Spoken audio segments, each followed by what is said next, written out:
We find ourselves in a room where a person lies, visibly unwell, surrounded by several others. The individual lying down is identified by the name displayed. Beside him, a woman weeps, reminiscing about the person's healthier days. Sean, the fifth disciple, remarks that the old man seems drained and seeks guidance from the elder with disabilities, C, regarding their next steps. Sean suggests seeking another elder for wisdom, expressing doubt that praying for the old man's recovery would be fruitful. Kevin dismisses the idea of such a venture, believing it to be a waste of time. He credits himself with exposing the old man's martial arts, implying that without his intervention, the old man wouldn't have met this fate. The second and third disciples nod in agreement with Kevin. The fourth disciple, Young, expresses anticipation for the old man's demise, suggesting it's long overdue. Jiang shares Young's sentiment and advocates treating those who still value the old man's teachings with disdain. Young plans to become a disciple of the second elder, known for having many female followers. A nearby girl becomes enraged by the conversation, clenching her fists and cursing those present. Rising to her feet, she berates everyone, attributing their potential for immortality to SEO's teachings. She warns that the old man's time may be running out and accuses the group of ingratitude, declaring them mere animals. Her outburst provokes anger among the group. Feng approaches her. Feng slaps her, causing her to stumble backward and fall. He admonishes her to show more respect. Feng, visibly irritated, questions her audacity to address him in such a manner. She redirects her attention to Feng, suggesting that if she wishes to remain with the old man, she should be allowed to.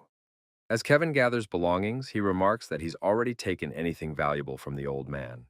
Feng, carrying some items, smirks, commenting that the worthless old man is a fitting match for his worthless servant. The woman remained prone, quivering as she attempted to rise, her mind consumed by thoughts of betrayal.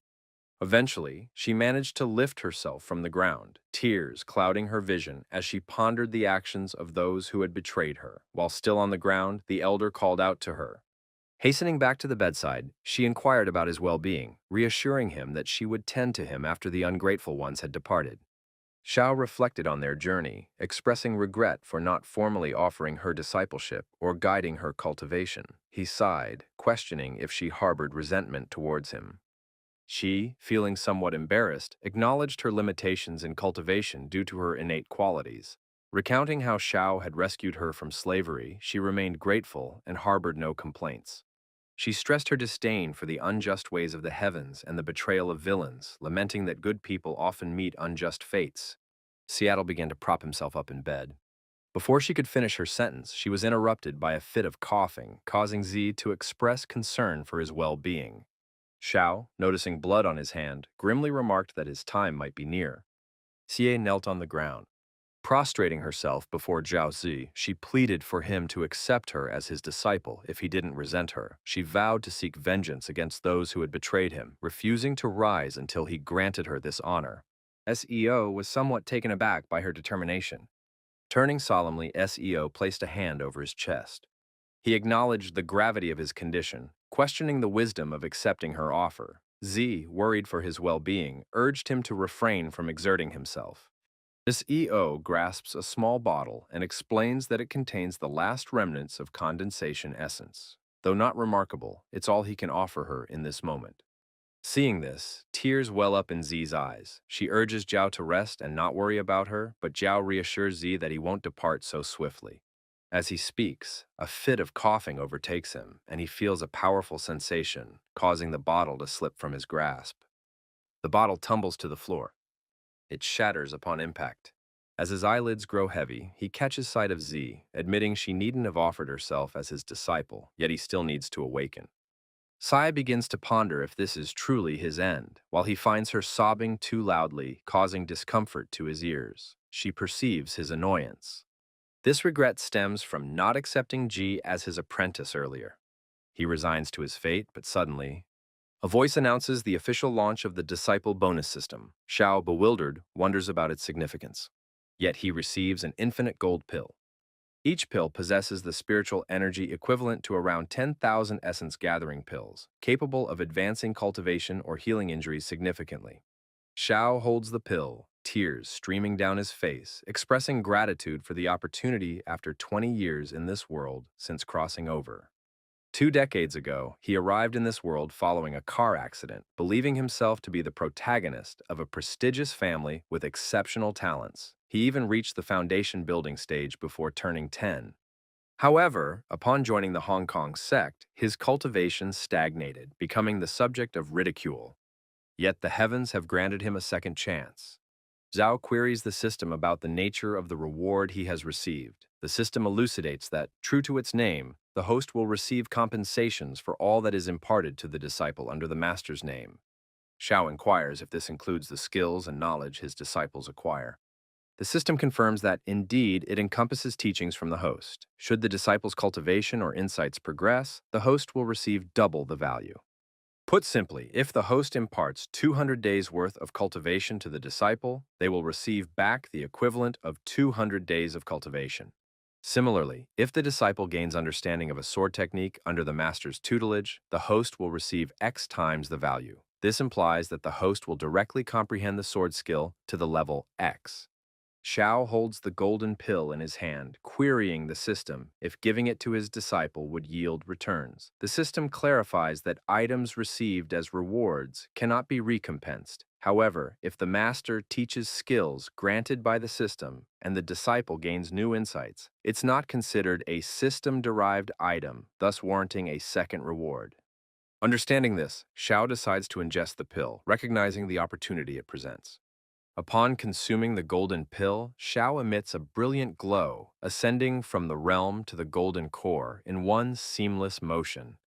Throughout this, Z remains by Zhao's bedside, trembling and tearful, pleading for him to awaken. She expresses in quivering tones that all she desires is his recovery, not vengeance, discipleship, or gifts like essence pills. Suddenly, Xiao places his hand on Ji's head, advising her to remember the first lesson her master will impart. With tear-filled eyes, he lifts her chin, surprising her. Upon meeting his gaze, Ji observes that he is completely healed, radiating powerful energy. He instructs her that if she has enemies, she should seek revenge with utmost ferocity, doubling the severity. Meanwhile, in another location, Feng kneels before a man, beseeching him to accept him as his disciple, and offered Xiao's secret martial arts in exchange. Feng found himself in the Hongmeng sect, specifically the Sixth Peak. Accepting the scroll from Feng, the man acknowledged Xiao's prowess as a disciple. He lamented how Xiao, once the pride of the Hongmeng sect and deemed unrivaled, had fallen into such a state. This man, the elder of the Sixth Peak and head of the disciplinary hall, expressed his regret. The elder suggested to Feng that if he truly desired to become his disciple, it could be arranged. However, the elder introduced a ruler known as the ruler of repentance, capable of analyzing a person's spiritual roots. The elder proposed that if Feng could extract Xiao's spiritual root using this ruler, he would accept Feng as his personal disciple. Yet Feng was cautioned to handle the ruler with care, for once it came into contact with blood, it would not easily detach without the proper method. Assuring the elder, Feng grasped the ruler, pledging not to disappoint him. Suddenly, a powerful attack struck Feng from behind, hurling him into a wall. The assault left Feng gravely wounded, and when he looked down, he was horrified by what he saw. His body bore wounds from the attack, and his blood had tainted the ruler, draining his energy.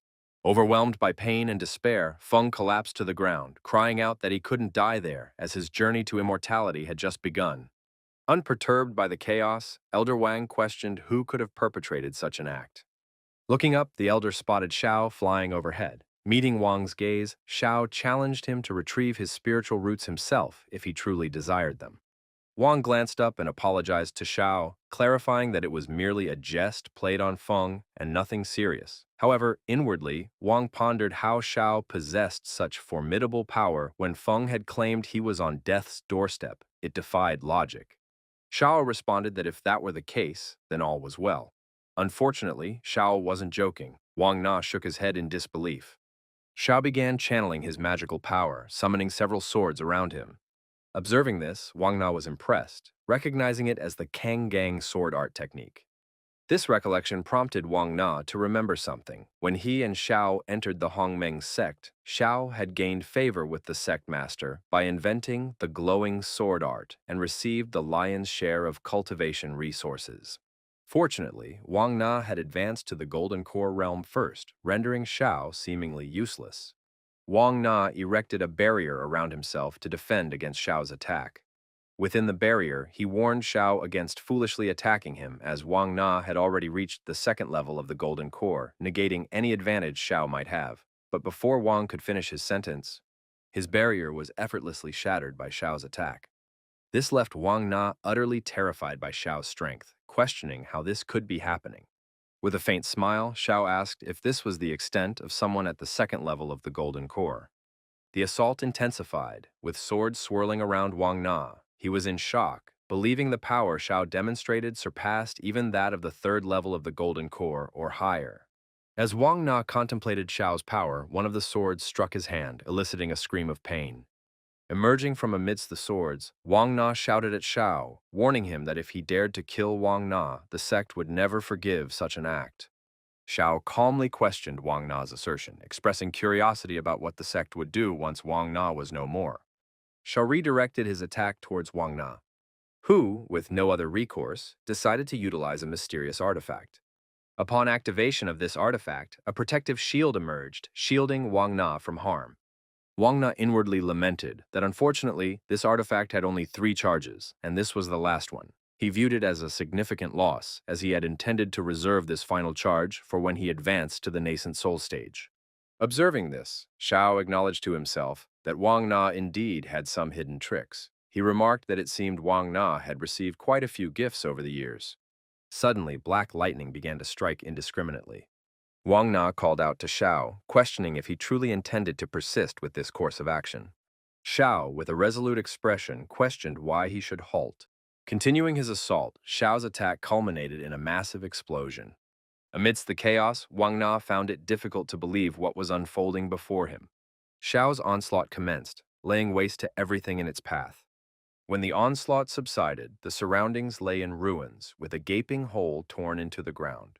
In the aftermath, Wang Na suffered severe injuries, writhing in pain.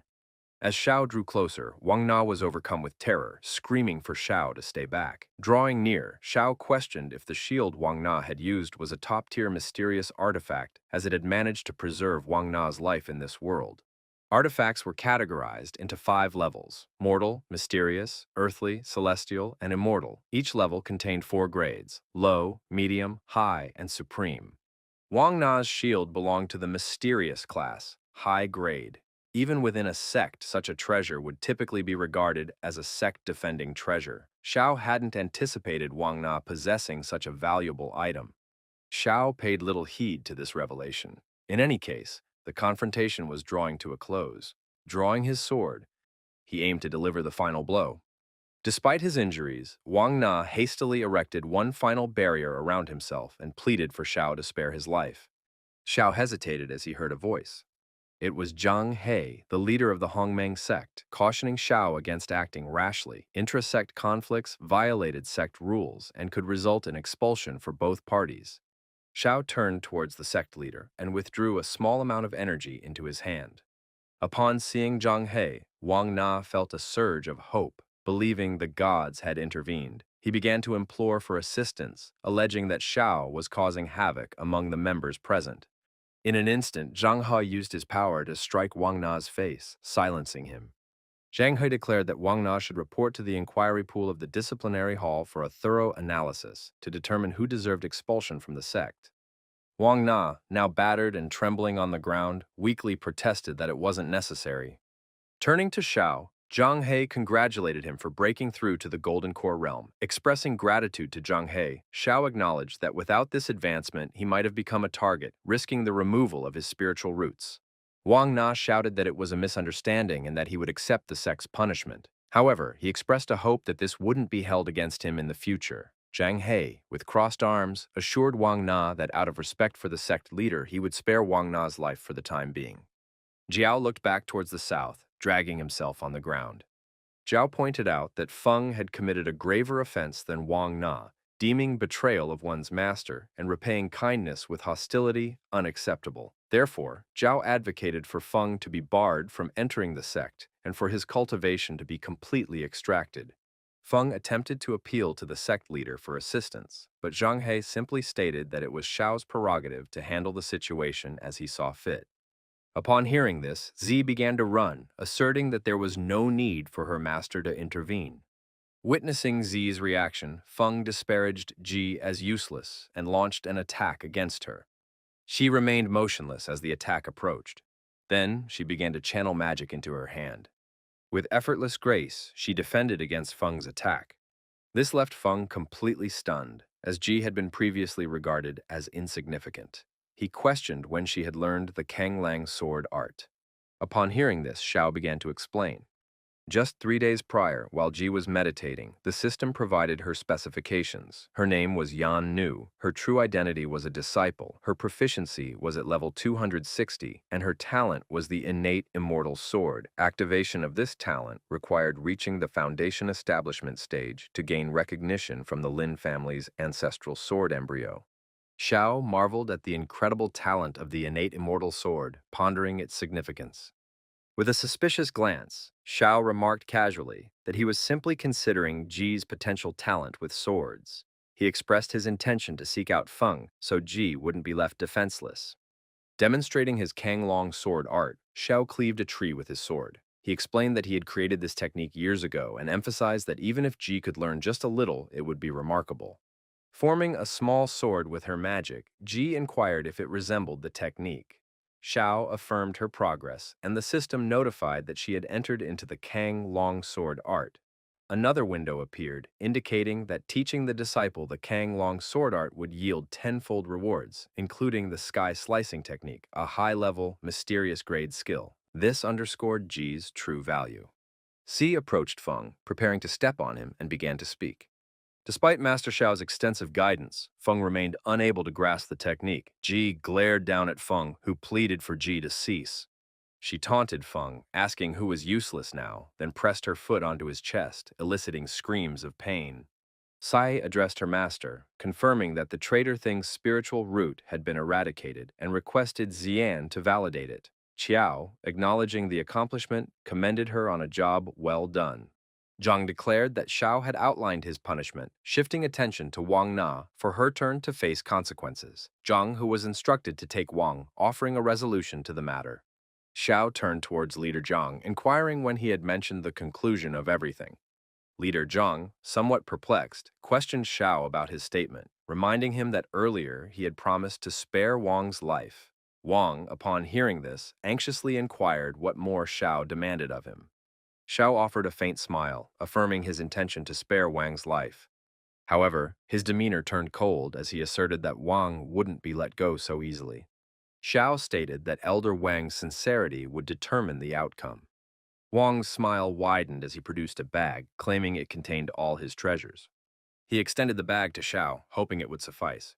Zhao employed his magic to swiftly seize the bag, praising Elder Wang Ana's wisdom and enlightenment.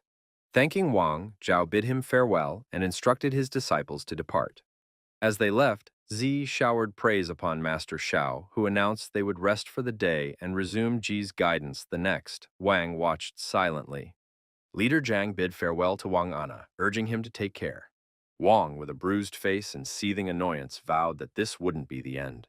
The following day, at the 7th peak, Xiao found himself engrossed in exploration once more. Zhao eagerly delved into the contents of the bag bestowed upon him by Wang Na. As Xiao sifted through the items, he discovered an array of treasures, including elixirs suitable for advancing to the Golden Core realm.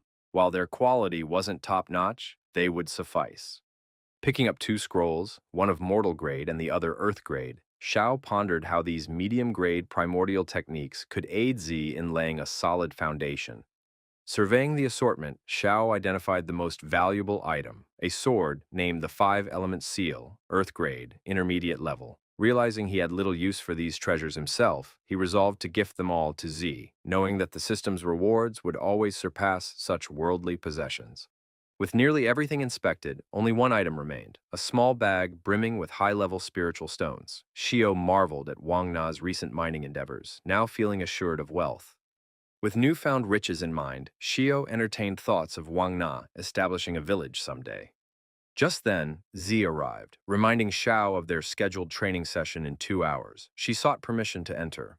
Xiang granted her entry and invited Ji to join them. As they convened, Chiang delved into the intricacies of cultivation realms, explaining the stages from postnatal innate qi refinement to the transcendental realm, each subdivided into 10 minor realms. The postnatal realm focused on enhancing physical strength and quality by strengthening blood energy and tempering muscles, bones, and skin. In the innate realm, internal energy formed from blood and qi, bolstering martial prowess and physical defense up to the transcendental realm. Ascension to immortality was rumored to be possible upon reaching the highest realm, though few had attained such heights. Thus, the journey toward immortality remained an elusive quest pursued by only the most dedicated practitioners. Positioned across from each other, Xiao and Ji connect hands as they embark on their training session. Xiao initiates by introducing the primordial technique, urging Ji to approach it with unwavering dedication. Agreeing to Xiao's instruction, Zhou and Ji delve into the practice. While Z remains deeply engrossed, Xiao offers guidance, directing her through the motions and providing instructions on how to circulate qi to gain deeper comprehension. Once again, the system window appears with its familiar prompts. Observing G's spiritual roots numbering only 15, Xiao queries the system regarding the typical score for an ordinary individual. The system indicates a range between 50 and 60 points, shedding light on G's aptitude for easily grasping techniques but facing challenges in cultivation advancement. Determining that he must intervene directly, Xiao resolves to channel qi to aid Ji in refining her essence and marrow. Placing his hand near Ji's head, energy emanates, enveloping her body in its flow. Ji's eyes flutter open, and she finds herself at the 10th stage of the postnatal realm. Concerned for Zhao's well-being, Ji questions his actions, aware of the potential risks involved in such direct intervention, including cultivation loss, regression, and even injury to the provider's body. Placing her hand on his head, she reassures him of her trust in his expertise. The system notifies Zhao of transferring 100 days of cultivation to Ji, resulting in a gain of 500 days for himself. Reflecting on this, Xiao realizes his newfound advantage. Presenting Ji with a bag filled with riches, Zhao expresses that these gifts are tokens of his appreciation for her. Despite his previous limitations, he now finds joy in being able to provide generously. C, touched by this gesture, experiences newfound happiness in receiving such kindness. The system reveals that Zhao has gifted Ji a third-grade Huan pill and 10 second-grade pills, resulting in a considerable reward. Additionally, he receives a fourth-grade Huan pill in return. Expressing her gratitude once more, Z thanks her mentor, Zhao, for not only saving her life in the past, but also for guiding her towards a promising future. She pledges her unwavering service, ready to assist him whenever he calls upon her. The system displays Xiao's generous bestowal of 17 martial arts to Ji, resulting in a rewarding return of 20 times the value. Zhao is now in possession of a celestial-grade supreme-ranked 1,000-mile sword art. Zhao urges Ji not to underestimate her worth to him, emphasizing that everything he possesses is also hers. Encouraging her to train diligently after absorbing the teachings, he promises to provide her with ample resources for her cultivation. Ji is surprised by his generosity, realizing there will be more opportunities in the future. According to the system, Zhao has gifted Ji the 5-element seal, a mid-rank earth-grade martial art, receiving a reward of 20 times the value. A gentle wandering sword, supreme rank, earth grade. Perplexed by her master's abundance, Ji advises him to exercise caution, as such generosity may come with hidden costs. Nonetheless, she trusts in his well-being and playfully mentions his upcoming seclusion period, during which he aims to ascend to level 5 of the Golden Core realm. Excited by the prospect of protecting Zhao during his cultivation, Ji vows to fend off any intruders who dare approach. Jay reminds Ji to practice diligently without undue stress. Ji reassures him of her commitment and immediately sets out to practice. Opening the system window, Zhao eagerly reviews all his accumulated rewards. Holding the Huan pill in his hands, Xiao recalls hearing about its rarity. It can only be cultivated by someone with a nascent soul. The heavenly materials required for fourth-grade elixirs are exceedingly rare, making them highly sought after. Reflecting on the scarcity of these pills within the Hongliang sect, Xiao acknowledges their immense value. However, his true desire lies with the 1,000-mile sword art.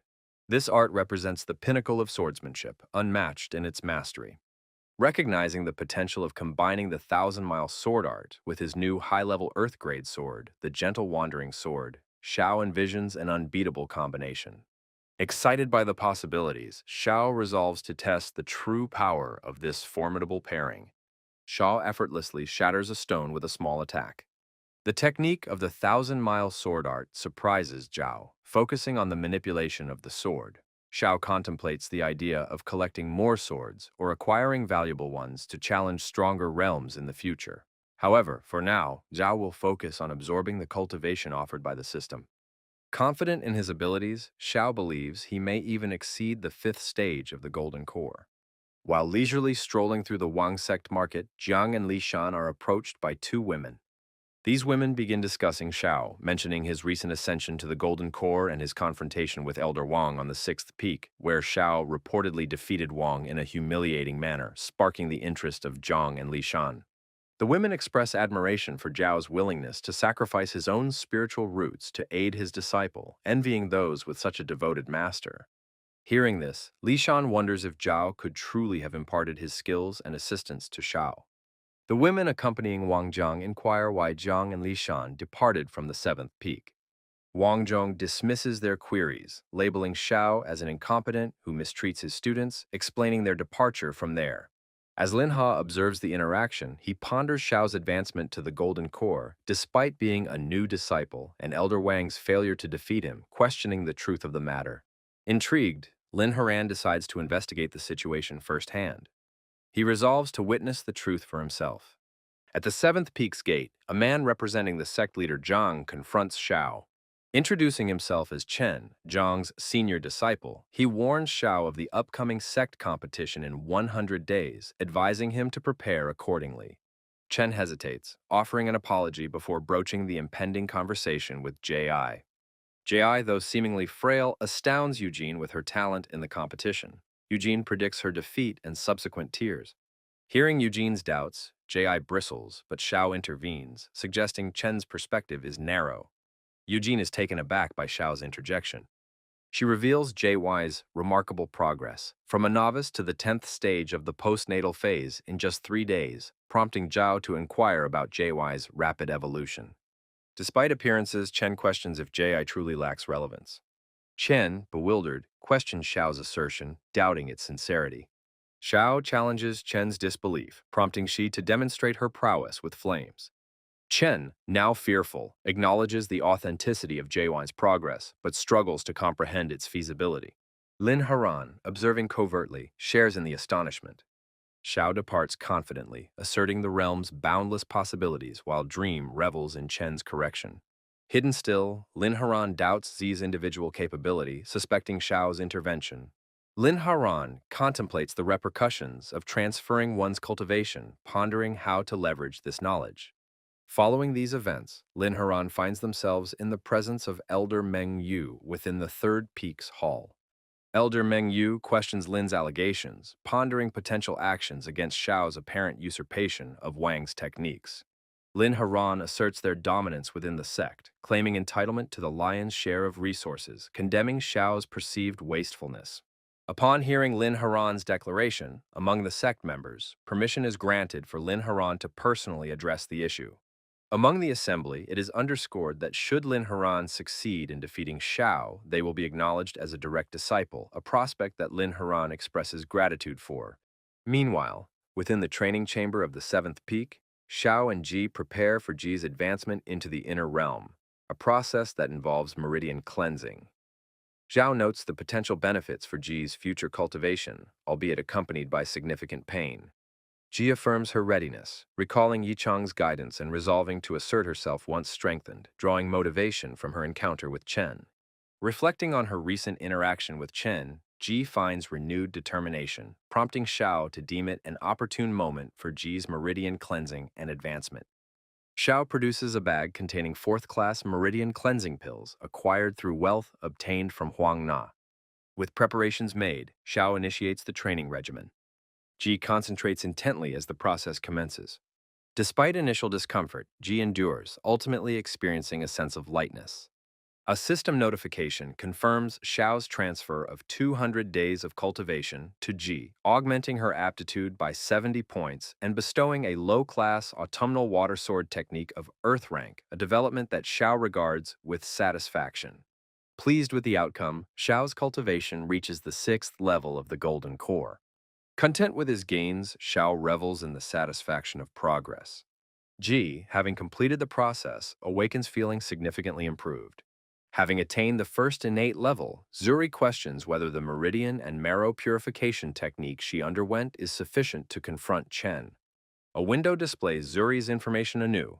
Name, Xinyu. True identity, disciple. Understanding, 260. Aptitude, 85. Talent, innate body sword, not activated. Activation condition, reach the foundation realm. Obtain recognition of the ancestral sword embryo of the Lin family. Zhao chuckles, gently touching Zuri's face, encouraging her to face Chen bravely, promising to escort her to the World Genius Challenge if she emerges victorious. Xiao's offer fills Zuri with immense joy, prompting her to confirm if such feats are truly within her reach. Abruptly, a knock disrupts the tranquility, surprising Zi and Xiao.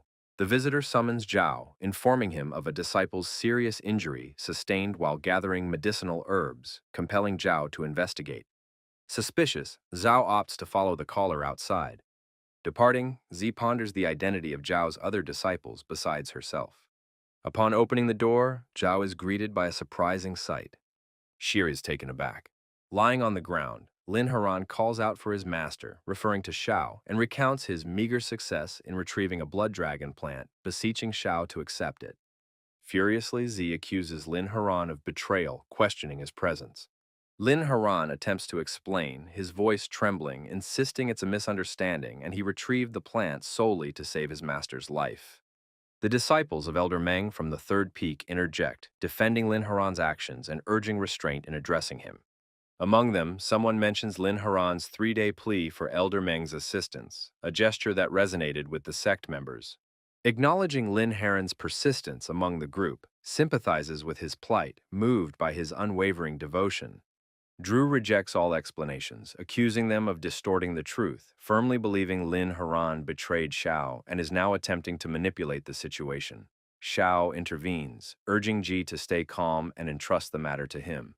Addressing Lin Haran, Xiao queries his presence and questions whether he had already sworn allegiance to the Elder of the Third Peak.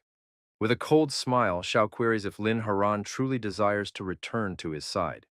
Kneeling before Xiao, Lin Haran acknowledges his wrongdoing and pleads for forgiveness, offering the blood dragon herb as restitution. Observing from afar, disciples of Meng speculate on Xiao's health, deeming the herb unnecessary. Another disciple remarks on Lin Haran's declining talent, warning of bleak prospects without a pill for cultivation. Acknowledging the necessity of such a pill due to Xiao's apparent ailment, the two disciples direct their attention to him, questioning if Lin Haran was responsible for his harm. Lin Haran responds with a smile, denying the accusation. Xiao, seemingly inspired, formulates a plan. Claiming a need for the herb to aid his health, Xiao requests confirmation from Zi, who promptly corroborates his story, citing his recent weakness. Observing this exchange, the onlookers are stunned. However, Lin Haran grows irritated, doubting Xiao's integrity and lamenting the necessity of obtaining the pill to avoid being deemed a failure. Resuming the charade, Lin Haran insists Zi should utilize the plant, deeming himself unworthy to possess it. Seizing the opportunity, Xiao swiftly takes the plant from Lin Haran's grasp, declaring the matter resolved and suggesting chicken stew for dinner, much to Zi's confusion. A system notification confirms Xiao's gift of a first-class blood dragon herb to Zi, resulting in 5 times more second-class blood dragon plants as a reward.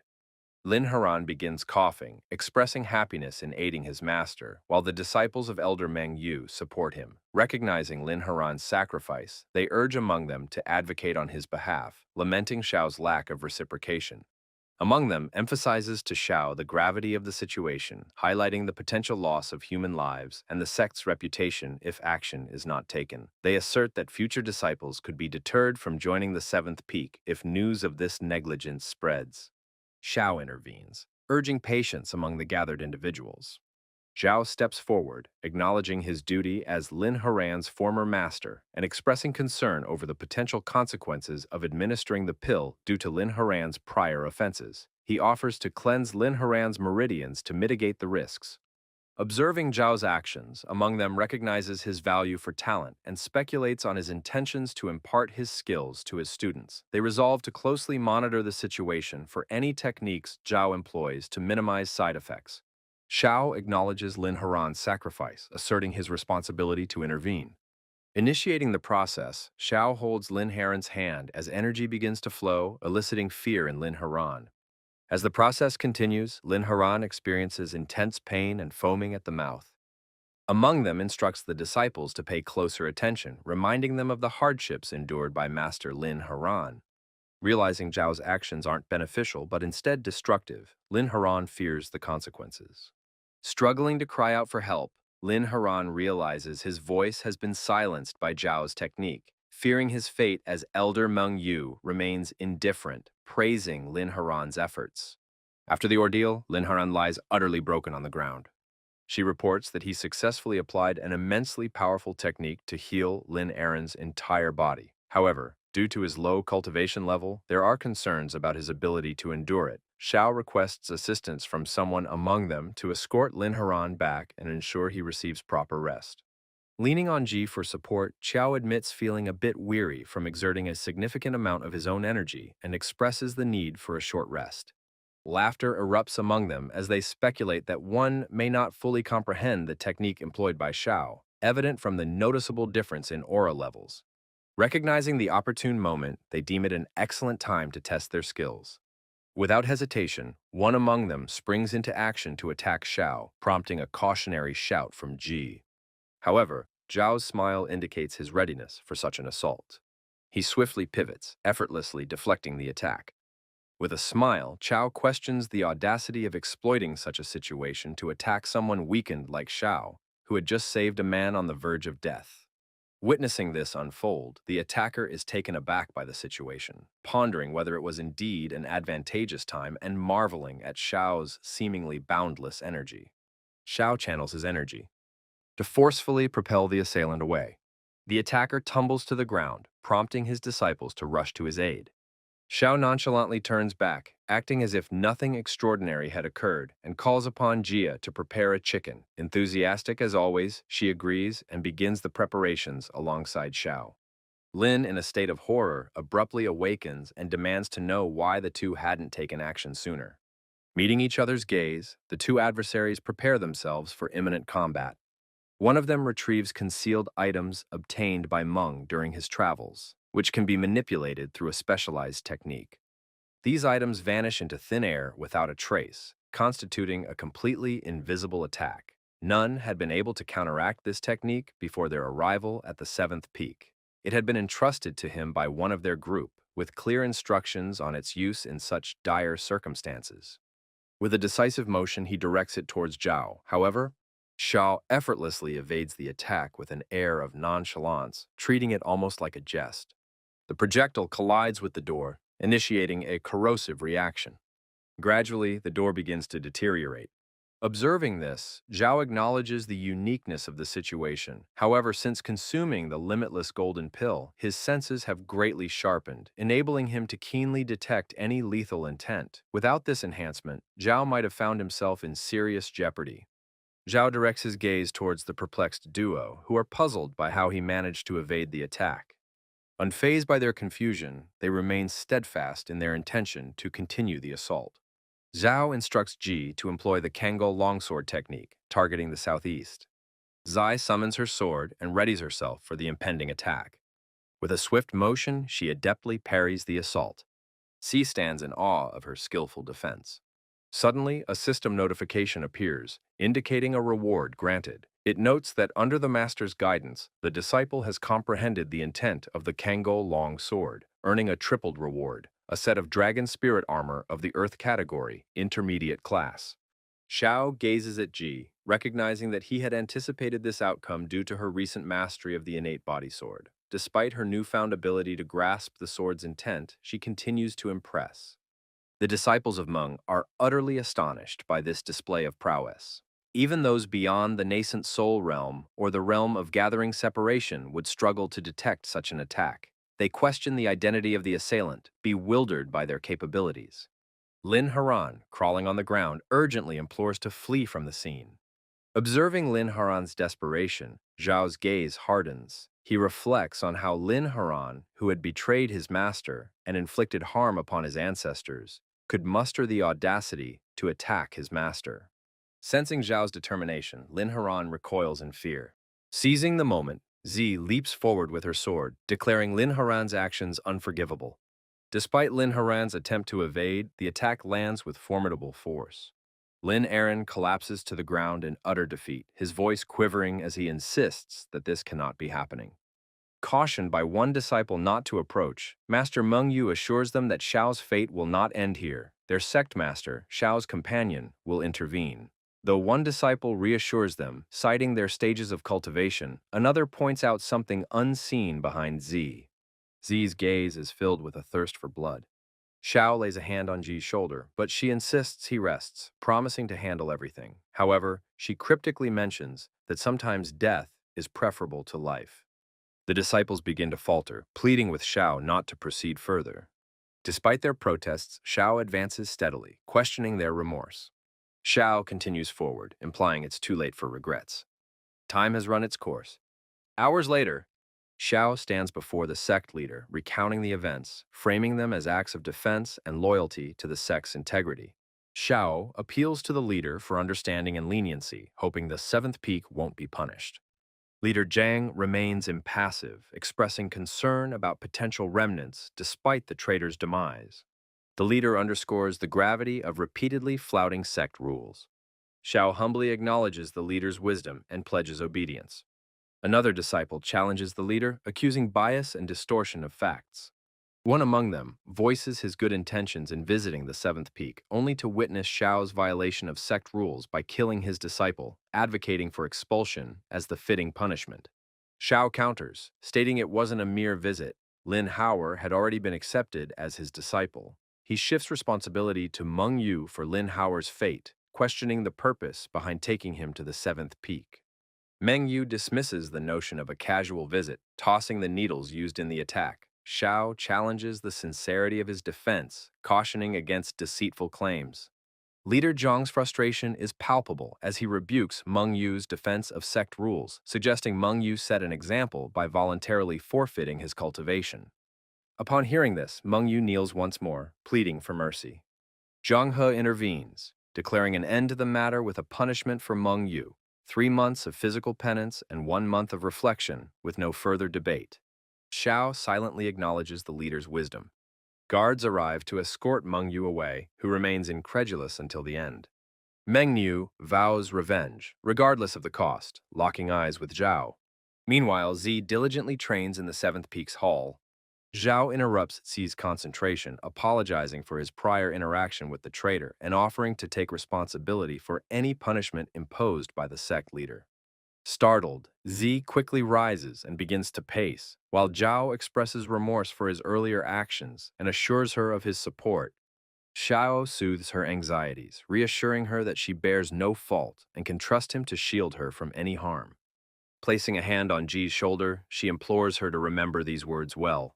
From this moment forward, whether it be traitors, deities, rulers, or officials, anyone who dares to cross Ji or Xiao will face their retaliation. Ji's face flushes with excitement at this declaration. She pledges unwavering support, vowing to stand by Ji's side even if the heavens themselves were to collapse. Overwhelmed with gratitude, Ji breaks into tears and sinks to her knees. Seeing Ji's emotional display, Xiao gently lifts her up and encourages her to speak her mind. Xi insists that some truths should not remain hidden from Ji. Xi reveals her true name as Lindsay and her lineage as the daughter of the Lin family, once rulers of the Southwest. Xiao is taken aback, recalling the Lin family's esteemed martial background and their sudden demise a decade ago. Ji tearfully recounts the Lin family's discovery of a vast spiritual stone deposit on their land, a breakthrough that could have elevated them to power akin to the Hongliang sect. Despite her father's efforts to keep the discovery secret, Xi's uncle, driven by greed and ambition, betrayed the family to the Luoyun sect, leading to a massacre orchestrated for personal gain. More than 100 members of Xi's family perished at the hands of the Luoyuan sect, leaving only a few survivors under her father's protection. Xi narrowly escaped, only to fall into the hands of bandits who robbed her and sold her into slavery. Xi recounts how fortunate she was to be found by her master, Xiao, acknowledging the bleak alternative had he not intervened. Xiao is moved to tears upon hearing Xi's words, realizing the depth of her suffering and understanding her animosity towards traitors. Determined, Xiao takes Ji by the arm, declaring their descent from the mountain. Ji questions their sudden departure and destination. Xiao explains that Ji had requested Zhao as her master, and out of respect for her choice, he intends to seek retribution. Locking eyes with Ji, Xiao assures her that as her master, he will accompany her to the Luo Yuan sect to exact revenge. Xi's tears flow anew at Xiao's resolve. Zhai rushes to embrace Xiao, expressing her desire for his peaceful existence, even if it means kneeling for the rest of her life. Xiao reassures her, urging them to focus on their journey ahead. With limitless possibilities awaiting, they depart. In the midst of the forest outside the city, two figures engage in combat until a third intervenes. These combatants are Lori and Linking Xuan, and upon spotting the newcomer, Lori angrily accuses him of allowing others to perish, draining their energy. The newcomer, Zhang Ye from the Sun and Moon Ghost sect, acknowledges his role in the conflict, citing Luo Rei's mastery of the Green Twin Swords technique. Sheng Ye initiates a confrontation, prompting Lori and Linking Xuan to prepare for battle. However, a sudden surge of energy disrupts the impending clash, halting all parties. Angrily, Zhang demands to know the source of the interference. Linking Chuan and Lori exchange startled glances as they observe the hole in the stone caused by the mysterious energy beam. Ji expresses frustration, admitting she missed her attack due to mistiming. Xiao calmly reminds her that he had warned her about the premature timing of her strike. Zhang makes a sarcastic remark, attributing the chaos to Ji's beauty. In a mocking tone, Zhang asks Ji how she plans to make amends. Xi, disapproving of Zhang's arrogance, declares that his demeanor warrants punishment. Despite her protest, Ji advances towards Zhang Yu. With a swift motion, Zhang disarms Ji, admonishing her master for failing to caution her against such recklessness. Concerned onlookers, Linking Shan and Lori, caution Ji to be careful, but she remains resolute, focusing solely on her objective. I retorts to Zhang, stating that her master taught her not to show mercy to fools like Zhang Yu. She then employs her magic, conjuring a radiant glow behind Zhang. Before he can react, several swords strike him from behind, eliciting a cry of pain. Sai retrieves Zhang's bag and presents it to Xiao, revealing it contains nothing of significant value, only spiritual stones and elixirs. Xiao suggests Z keep the bag. Linking Chuan and Lori approach Ji and Xiao, expressing gratitude for their assistance. They introduce themselves as disciples of Elder Juice, one from the Hong Liang sect, and inquire about Ji and Xiao's identities. Xiao introduces himself as Elder Xiao of the Seventh Peak and Ji as his student, exchanging pleasantries with the newcomers. Xiao downplays formalities and asks why they were engaged in combat with members of the Sun and Moon Ghost sect. Lori explains that the Ghost sect harbors animosity towards the Hong Liang sect, with some members even targeting monks. The recent conflict stemmed from disputes over the colorless grass of 1,000 years, which comes in various grades and qualities. This plant holds significance in the spiritual realm, with different sects vying for its possession. Sho nods, understanding the gravity of the situation surrounding the valuable plant. By Lori underscores the value of the colorless grass of 1,000 years, explaining its role in crafting foundation stage pills and its scarcity. He reveals that this particular plant was unexpectedly discovered at an auction due to leaked information, attracting the attention of Zhang Yu's followers. Out of gratitude, Lori offers the plant to Xiao, noting that its timely arrival prevented its potential theft by the Ghost sect. Xiao acknowledges the significance of the herb in refining foundation stage pills, enhancing success rates, and questions Lori's sincerity in giving it away. Linking Xuan and Lori fix their gaze on Xiao as Lori explains their master's teachings of gratitude and vengeance, urging Xiao to accept the herb as a token of appreciation. Xiao agrees to accept the gift but proposes to share the pills once Zhao refines them, emphasizing their connection as students of Elder Zhou. Lori expresses thanks and attempts to hand over the herb. However, Xiao suggests it's premature to accept the gift and announces his intention to impart 3 lessons to everyone present. Xiao advises on the importance of targeting the root of a problem when taking action, demonstrating by magically slicing a tree in half with a sword. As the tree falls, 2 figures emerge from its vicinity. Startled, Lori demands to know when they had hidden there. The woman, still crouching, observes Lori's arrogance despite being only at the first level of the Golden Core. The newcomers are revealed as Young Si at the 3rd level of the Golden Core and Qing Yang at the 4th level. Yang Zi accuses Xiao of killing their disciple and asserts it's now his time to face consequences. Xiao acknowledges their reputation as the yin and yang deities of the lunar and solar phantom sects, known for their unmatched soul recovery abilities and persistence in capturing targets. Despite the impending threat, Xiao remains undeterred, aware of the formidable challenge ahead. Chu believes it's up to him to record the events. Before departing from the seventh peak, he employed techniques to conceal his presence, noting the lack of discernment in the two young opponents. He gazes at Xiao, expressing his lack of fear despite being aware of Xiao's reputation, further fueling Beyond's excitement for the impending battle. Beyond swings his chains in an attempt to strike Xiao. Xiao effortlessly evades the initial attack. Seattle observes the tree trunk where the chain made contact, noticing a peculiar change. Yangzi creates a whirlwind with his blood-infused chains, trapping Xiao in the center. He warns that the chains are imbued with the blood and essence of thousands, capable of turning even innocents into bones upon touch. Xiao continues to evade the chain attacks, dismissing Yangzi's extravagant claims. He remains confident that as long as he dodges, he'll be safe. However, just as Xiao expresses his confidence, he senses something amiss and looks down. Several magical skeletons emerge from the ground, gripping his feet. Jinjiang brandishes her staff, claiming its power to ensnare souls as sacrifices, ensuring those trapped within never escape. Despite the dire situation, Xiao chuckles, acknowledging their coordinated attacks as commendable. Jinjiang screams for Xiao's demise. Xiao finds himself ensnared by multiple souls and surrounded by chains, while his opponents grow increasingly desperate. Witnessing Xiao's predicament, the two assailants become frantic. Xiao closes his eyes. Moments later, numerous magical swords materialize around him. Xiao directs the swords towards his adversaries. Yangzi, somewhat relieved, remarks on Xiao's audacity in confronting both magical artifacts despite being only at the spiritual energy stage. Upon witnessing Xiao's attack, Jinyung is taken aback and urges them to join forces. Upon impact, the chains effortlessly penetrate them, leaving Yangzi utterly desperate, unprepared for such a turn of events. Yanzi is thrown back by the force of the sword's impact. Seeing this, Qingyang is overcome with fear, deeming the situation highly abnormal. How could the Xiao sword possess such formidable power? This bodes ill.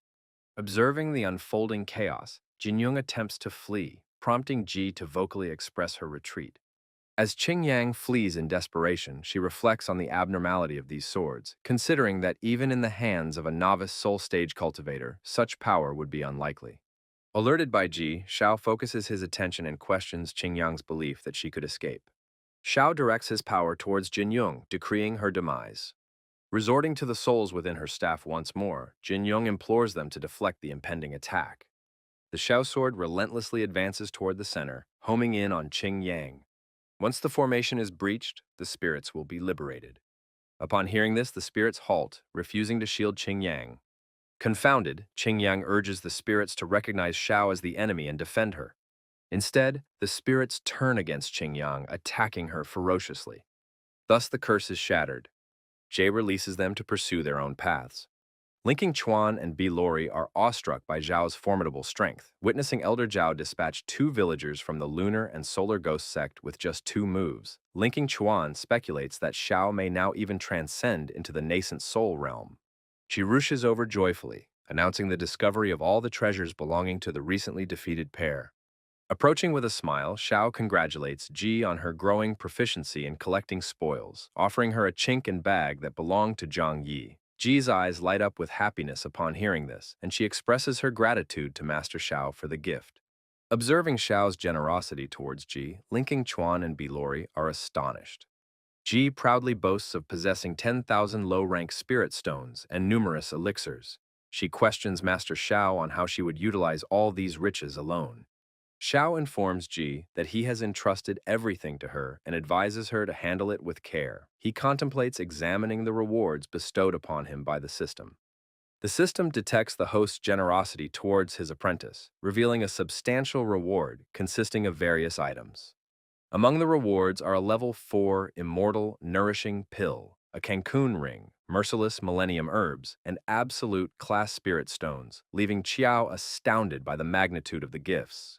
Pausing to absorb the enormity of the 2,000 absolute class stones received, Xiao realizes the vast wealth now at his disposal. Xiao jubilantly celebrates his newfound riches, feeling as though he has struck gold overnight.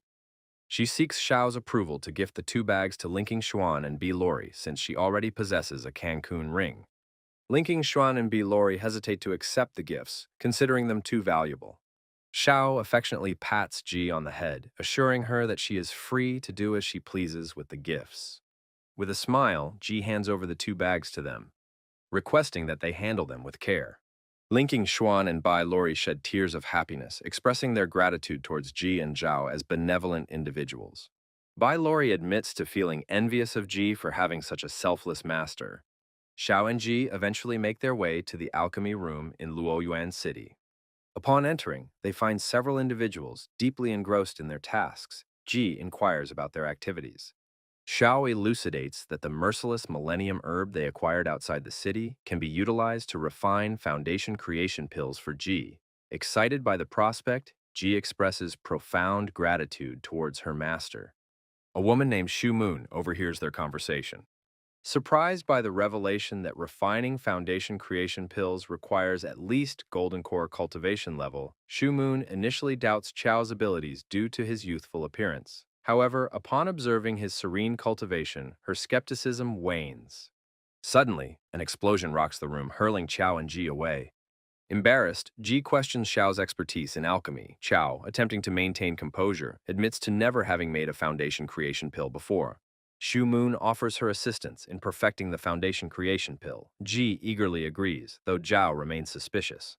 Shu Moon explains the requirements for refining the pill, insisting that Zhao must handle the process alone. Onlookers admire Shu Moon's generosity, perceiving her as genuinely compassionate. Xiao notices the symbol on Shu Moon's shirt, indicating her status as a second-level alchemist. Xiao expresses surprise at Shu Moon's youthfulness despite her advanced alchemical skill. While Sumohan concentrates on extracting the urban herb, Xiao expresses gratitude for the assistance and offers to pay double the market value. Subsequently, Mohan begins the herb preparation process, while Zi and Xiao observe attentively. The surroundings become infused with vibrant green and yellow energy. Su Mohan retrieves a bottle and utters an incantation, causing the energy to flow into it. Despite Xiao's insistence on payment, Su Mohan insists that the favor was freely given and declines any compensation. Amidst the chaos of people running and shouting about the auction, Su Mohan remains calm and observant. Mohan gracefully takes her leave, refusing any payment once again. Contemplating a suitable weapon for Ji, Xiao considers the terrestrial-level sword up for auction, strategizing to acquire valuable items to benefit from the system's rewards. Inviting Ji to accompany him to the auction, Xiao's gesture elicits excitement from Ji, who eagerly accepts the invitation. Within the Tongji building's second floor, the auction unfolds with a presenter showcasing remarkable items, including a 1,000-year-old ironwood whip imbued with spiritual energy and adorned with spiritual stones, its power capable of reaching the Xuan lower realm with an initial bidding price of 30,000 low-class stones. Xin eagerly participates, raising the bid to 100,000, much to the annoyance of others struggling to keep up with the exorbitant prices. Frustration mounts among the bidders, realizing the steep competition and the difficulty for ordinary individuals to afford such high bids. Sumohan quietly observes the bidding frenzy without interjecting. The presenter introduces a superior class melted core fire lotus, emphasizing its exceptional quality and setting the starting price at 1 million low-class spiritual stones. Recognizing the significance of this opportunity, Sumohan realizes that acquiring the melted core lotus may be her only chance. Thoughts racing, Sumohan contemplates her next move in securing the prized melted core lotus. However, Z, disregarding all else, joyfully stands once more, proclaiming an offer of 2 million. Sumohan's eyes fill with tears, overwhelmed with disbelief. Other attendees express their inability to match such a high bid, acknowledging defeat as the auction reaches its conclusion, with the expectation that the wealthy will once again prevail. The presenter strikes the gavel, announcing the sale to Xiao for 2 million. Contemplating his newfound possession, Xiao muses on the notion of money not bringing happiness, prompting a thoughtful glance from Z. The presenter presents the lotus to Xiao's table, extending congratulations on the acquisition, while Z admires its beauty. Observing the scene, Sumohan wonders if they intend to purchase everything else as well. Despite feeling a pang of sadness at losing the opportunity to acquire the melted core lotus, Sumohan considers approaching Xiao to request it, though she fears his response. Summoning her courage, she approaches Xiao's table, catching Zi's eye, who recognizes her as the earlier alchemist. Sumohan kneels before Xiao, revealing her father's martial background and her need for the Fire Lotus's help. She implores Xiao to sell her the Fire Lotus, promising to repay the favor through diligent work. Moved by her plea, Jai inquires of his master. Xiao declares that the lotus now belongs to Ji, granting Sumohan permission to do as she wishes with it. The system detects the exchange, rewarding Xiao with 5 times the usual reward for gifting a superior grade core fused fire lotus to his apprentice. Before any further action can be taken, a rope with an iron tip hurtles towards them. Zai swiftly discerns the impending danger and stands firm against the assault. Following the unexpected strike, Z inquires about the perpetrator. The crowd erupts into screams, anticipating a brawl. A man clutching a rope insults G, labeling him as insignificant. He gestures towards another man, proclaiming him as his master and offering 3 million for the lotus. The onlookers gasp, as this sum is exorbitant for an average person. This individual is Wang, the offspring of the lord of Luoyun City. Wang Younger jests that 3 million would be trifling for Sumohan. Upon spotting him, Sumohan displays signs of apprehension, which Xiao notices.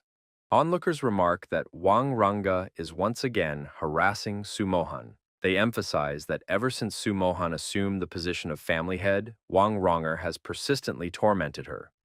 The assailant rises again, demanding that the 2 women surrender the lotus as Wang Roger desires. Z adopts a defiant stance, asserting they will not sell merely to appease Wang Roger. Mohan rushes over, urging restraint and beseeching Ji not to provoke them, leaving Ji and Xiao perplexed. Xiao suggests that Sumohan might have some connection with that man.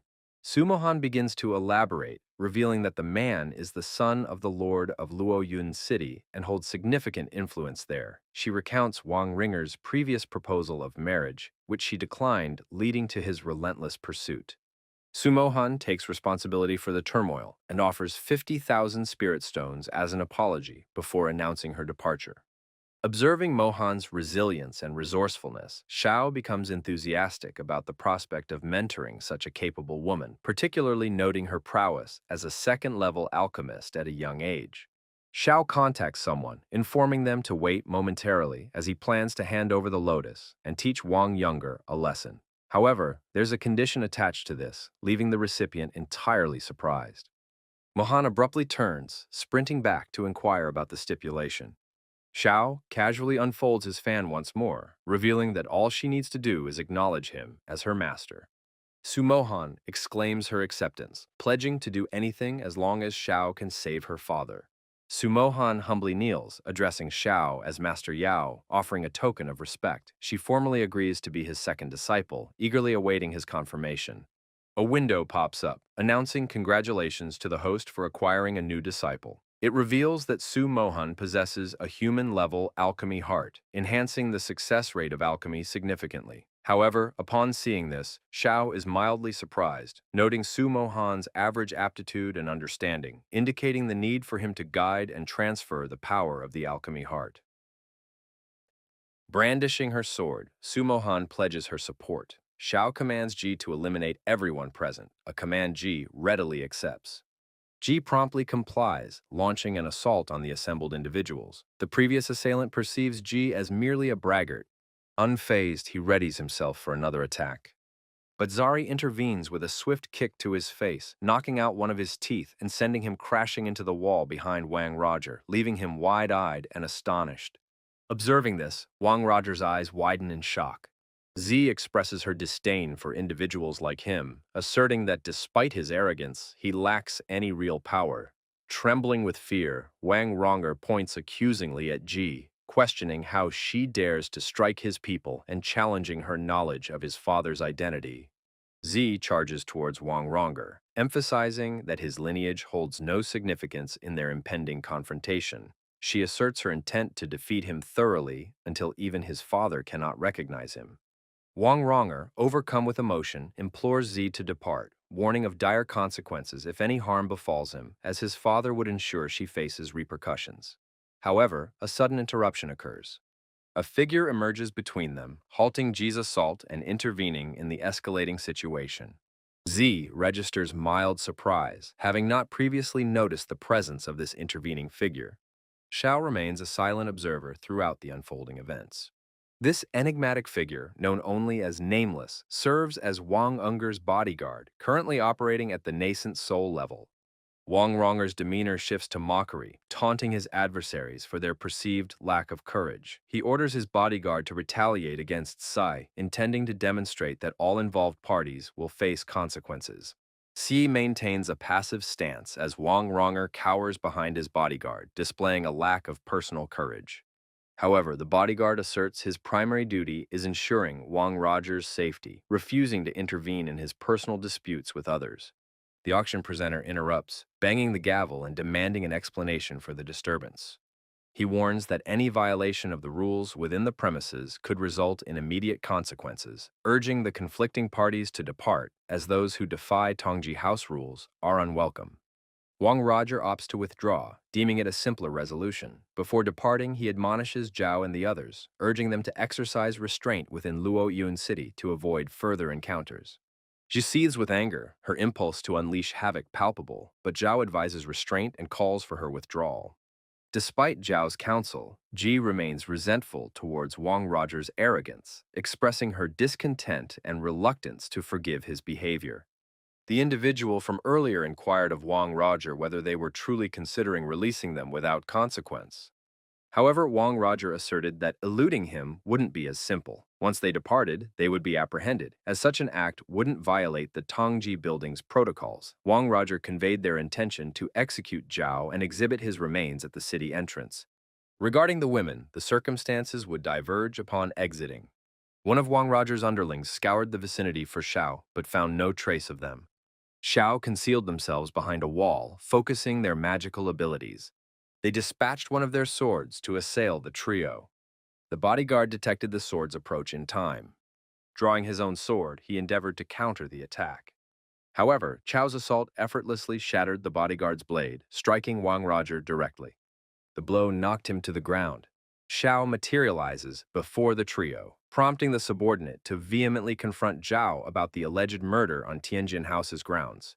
Zhao, with serene confidence, rebuffs the accusation, asserting that he strategically waited until they vacated Tianjin House before exacting vengeance, thereby adhering to their established regulations. This retort leaves the subordinate flustered and speechless. The bodyguard discards the remaining portion of his sword, symbolizing his resignation or defiance. Expressing his disdain for Wang Roger's demeanor, the bodyguard acknowledges his duty to protect him despite his personal feelings. Loyalty to Wang Roger compels the bodyguard to adhere to his sworn duty, which entails avenging any harm done to the person he safeguards. Consequently, if someone were to slay his charge, the bodyguard would be obligated to seek retribution, lest he incur the relentless pursuit of the Wang family. Thus, he prepares himself for the impending confrontation. Xiao's lips curve into a subtle smile. Surrounded by his floating swords, Xiao acknowledges the destruction of the bodyguard's weapon, yet maintains his readiness for combat. The bodyguard's skin takes on a scaly texture as he asserts his resilience due to his beastly lineage, rendering swords ineffective against him. The situation represents a delicate balance of coexistence. Unperturbed, Zhao calmly questions the bodyguard's assertion, expressing a desire to test its validity. Initiating the test, Zhao propels his swords towards the bodyguard. Displaying swift reflexes, the bodyguard intercepts and shatters the swords with his hand. Dismissing their attempt as futile, the bodyguard breaks the swords in half. Despite the setback, Chao maintains his composure, questioning if any of the 7 swords would prove useful. A sword materializes behind the bodyguard, catching him off guard. He attempts to grasp the sword with his bare hand. Energy erupts in all directions as the bodyguard grasps it tightly, unleashing a scream. Retrieving his sword, Xiao remarks on the damage to his hand despite catching it. Inquiring about his opponent's defense strategy for the next onslaught, Xiao presses forward. Initiating another assault, Xiao charges ahead. Acknowledging Chao's impressive technique, the bodyguard attributes his swift healing to his beastly nature, his hand gradually regenerating and reshaping. This revelation leaves Zhao feeling uneasy. Once again, the bodyguard snatches the sword from the air, his grip firm. Locking eyes with Xiao, he asserts that mere swords won't suffice to vanquish him. The bodyguard is astounded by the extraordinary power of the Shao sword, noting that even just holding it nearly depleted his entire strength. Another strike from Shao would undoubtedly spell trouble for him. Observing Zhao, the bodyguard remarks that Shao seems to have reached his limit of strength. Zhao contemplates the bodyguard's observation, acknowledging that conventional magic swords have little effect on Shao. Shao's acquisition of the melted core fire lotus from the system, cultivated by absorbing the purest fire element from the world, makes it ideal for weapon refinement. Seizing the opportunity, Zhao proceeds to refine his equipment. A colossal golden sword materializes before Zhao, eliciting great joy from Shao, who remarks on its exceptional dominance. With great delight, Shao christens the sword Blissful Fire. Returning to battle, Shao instructs the bodyguard to enjoy his confrontation with his arrogant companion. The bodyguard attempts to defend himself with his arm. Upon impact, the bodyguard experiences excruciating pain as the sword slices through, leaving his arm severed from his body. Confused and alarmed by the nature of this fire element, the bodyguard realizes the severity of the situation. Focusing intensely, the bodyguard begins to concentrate. Erecting an energy barrier around himself, the bodyguard anticipates its imminent collapse as Shu's swords close in around him. Assessing the shield's fragility, the bodyguard acknowledges his inability to withstand further assaults. His survival appears increasingly doubtful. Noting the bodyguard's plight, Shao declares that he isn't finished yet. Suddenly, the sword in the bodyguard's grasp trembles. It breaks free from the bodyguard's grip. With effortless precision, the sword shatters the barrier from within, leaving the bodyguard defenseless against the onslaught of swords. Yielding to defeat, the bodyguard bows his head in acceptance. He humbles himself before Shao, acknowledging his readiness to endure any consequence. Shao could opt to end his life or impair his cultivation at will. Shao's response is a mere smile as he summons back all his swords effortlessly. Puzzled by Shao's mercy, the bodyguard fails to comprehend the reason behind sparing his life. Shao elucidates that if the bodyguard concedes defeat with sincerity, he will be spared. Despite perceiving a hint of arrogance in the bodyguard, Shao recognizes his strength and unwavering resolve. With a brief introduction of himself as Yao, Shao departs, extending an open invitation for a rematch should the bodyguard seek vengeance in the future. Adding a caveat, Shao warns that failure in his mission will incur repercussions, hinting at imminent danger and advising the bodyguard to prioritize survival.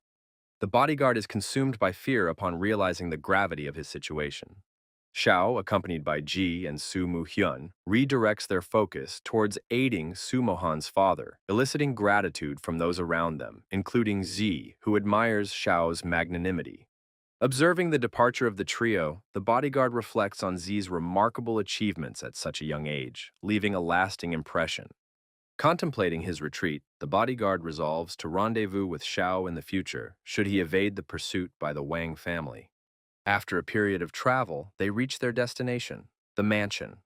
Suji remarks on the grandeur of the mansion, reminiscing about the former prosperity of the Su family under her father's stewardship, contrasting it with its current state of decline since Su Mohan assumed control. Concerns arise about the repercussions of Wang Roger's demise, given the familial and sect affiliations of Father Wang Chang, the city lord and elder of the Luo Yun sect, hinting at potential future challenges for Shao stemming from this altercation. Ji's anger flares, asserting her determination to ensure Wang Cheng's inability to retaliate, particularly as the Luoyun sect remains her primary objective. Su Mohan eagerly welcomes them inside, promptly opening the door upon their arrival. Upon entering, they encounter a man seated inside, identified as Su Hong Yuan, presumed to be Wuhan's second uncle, who reacts with agitation upon seeing them. He vocalizes his displeasure, punctuating his frustration by striking the chair. Her uncle berates her, questioning her audacity to return. Sumohan is taken aback by her uncle's harsh words. Inquisitive, Sumohan probes as to why her uncle and other clan elders are gathered. The presence of the clan elders raises suspicions for Ji, while Shao remains vigilant, noting the unfriendly atmosphere. Tensions escalate as a woman accuses Sumohan of treachery, insinuating that she orchestrated the sale of the Su family's assets at the Celestial Destiny Pavilion to exploit her brother's injury. Identified as Su Runaway, Mohan's third aunt confronts her, questioning her motives and actions. Su Mohan defends herself, explaining that her actions were motivated by her father's dire condition rather than personal gain, citing the purchase of the lotus to save her father's life. She retrieves the lotus from her bag, presenting it as evidence of her intentions. Expressing her satisfaction in acquiring the lotus, Su Mohan shares her joy with the gathered family members. The situation intensifies as her uncle, wielding considerable strength at the sixth level of the Golden Core, attempts to forcibly seize the lotus from her. Frightened, Su Mohan pleads with her uncle to cease his aggression. However, before Su Mohan can comprehend the unfolding events, stepping forward with all his swords poised, Shao confronts them, daring anyone to lay a hand on Su Mohan. Witnessing Xiao's formidable power, Su Hongyuan recognizes the vast disparity between them, realizing his inability to challenge someone of Xiao's caliber. With desperation, Su Hongyuan attempts to flee from the scene by any means necessary. His escape is abruptly halted as a sword strikes the wall before him, forcing him to halt in his tracks. Surrounded by swords, Su Hongyuan finds himself trapped, unable to evade Xiao's formidable display of power. Concerned for Su Hongyuan's safety, Runaway calls out, but he warns her to tread carefully around the swords. Runaway redirects her frustration towards Su Mohan, questioning her motives and alliances with outsiders. Despite Mohan's attempt to respond, Z intervenes, advising her not to engage. Defiantly, Runaway challenges Xiao, questioning his behavior and daring him to attack. In a swift maneuver, Xiao's sword strikes near Runaway, startling her as she realizes the sudden attack. Xiao issues a stern warning, threatening lethal consequences for anyone who dares to advance further. Despite their misconduct, the others present emphasize the familial bond shared with Runaway and Su Hongyuan, admonishing the intrusion of outsiders. Mohan attempts to interject, but is interrupted by Runaway, who accuses her of ingratitude towards the family that raised her for 2 decades. Overwhelmed with emotion, Runaway cries out, questioning their accusations against her. Mohan passionately defends herself, highlighting the neglect and exploitation she endured while caring for her ailing father, accusing her relatives of selfishness and betrayal. A hush falls over the room as everyone listens intently. Mohan's outcry reverberates through the silence, accusing those present of harboring ill wishes towards her father. Comforting Mohan, Z condemns her relatives as despicable beings devoid of familial love, driven solely by greed and power. Affirming her allegiance to Mohan, Z reassures her disciple that she will receive her first lesson in standing up against those who exploit and mistreat her. Xiao directs all his swords towards the trembling relatives, emphasizing the importance of confronting those who cause harm and asserting one's beliefs with conviction. Gazing at Mohan, Xiao inquires about her intentions regarding her relatives, whether to suppress or eliminate them. Mohan remains silent, contemplating her master's question. Mohan's relatives, gripped by fear, inquire about the meaning of suppression and elimination. Tearfully, Mohan expresses her desire for her master to suppress the Su family, stripping them of their cultivation while sparing their lives. Accepting Mohan's wish, Xiao pledges to fulfill it, instructing Mohan to tend to her father while entrusting the rest to him. Gratefully, Mohan kneels before her master once more, expressing her thanks. Z urges Mohan to attend to her father's needs promptly. With their business concluded, they prepare to depart. Mohan gazes at Xiao with a mixture of gratitude and admiration. Xiao closes his fan, signaling the commencement of their actions. Addressing the room, Xiao inquires who among them wishes to be the first. Identifying Su Hongyuan, Xiao designates him as the initial target. With precision, Xiao directs one of his swords towards Su Hongyuan, initiating their course of action. Their screams pierce the air in desperation. Others avert their gaze, shielding their eyes from the unfolding horror. Xiao begins to twirl his fan in a calculated manner. Meanwhile, in the background, Su Hongyuan lies motionless, his form obscured by a pool of blood. Xiao prompts the next target selection. Panic ensues among the remaining members of the Su family, who frantically flee and cry out in terror. Xiao readies his swords, observing the chaos with a sense of detachment. With resolve, he releases his swords, declaring that none shall evade his judgment. In an instant, the swords find their marks simultaneously, striking down each target. Mohan's eyes gleam with gratitude, acknowledging the unprecedented aid she has received without strings attached. Determined, Mohan and Ji depart, resolved to redouble their efforts in saving her father. Minutes later, Mohan finds herself by her father's bedside, kneeling beside him as he lies in repose. Anxious, she gazes upon her father, deeply troubled by his condition. Suddenly, Xiao and Ji enter the room, bearing news of the Su family's fate and the confinement of their cultivation. Expressing her gratitude, Mohan acknowledges the invaluable assistance provided by her master. Concerned, Ji inquires about her father's well-being. Mohan's response is tinged with sorrow, revealing that despite receiving the lotus, her father remains unconscious. Observing the distress of his new disciple, Xiao takes note of the situation. Requesting permission, Ji offers to examine him. Mohan hesitates briefly, then acquiesces, stepping aside to allow them access. Xiao places his hand on Ji's wrist, initiating his examination. Utilizing his mana, Xiao begins his examination. Chao observes the pulse and concludes that Guan hasn't succumbed to madness. Rather, he fell victim to an assassination attempt resulting in burst veins. Xiao reassures them that Guan's intake of medicinal elixirs has mitigated the pain, but Chao worries about the extent of the damage. Mohan reacts with panic, questioning how this could have occurred. Xiao endeavors to soothe her, assuring her of Guan's current stability. With resolve, Xiao announces his plan to reconstruct Guan's veins using his intense mana. He further explains that his proficiency in the 10,000-kilometer sword control technique has elevated his mastery of spiritual power to an advanced level. With a smile, Xiao swiftly moves his hand, channeling his mana into Ji1's body, remarking on his enhanced ability to delicately repair tendons and veins. Suddenly, Ji1 begins to cough.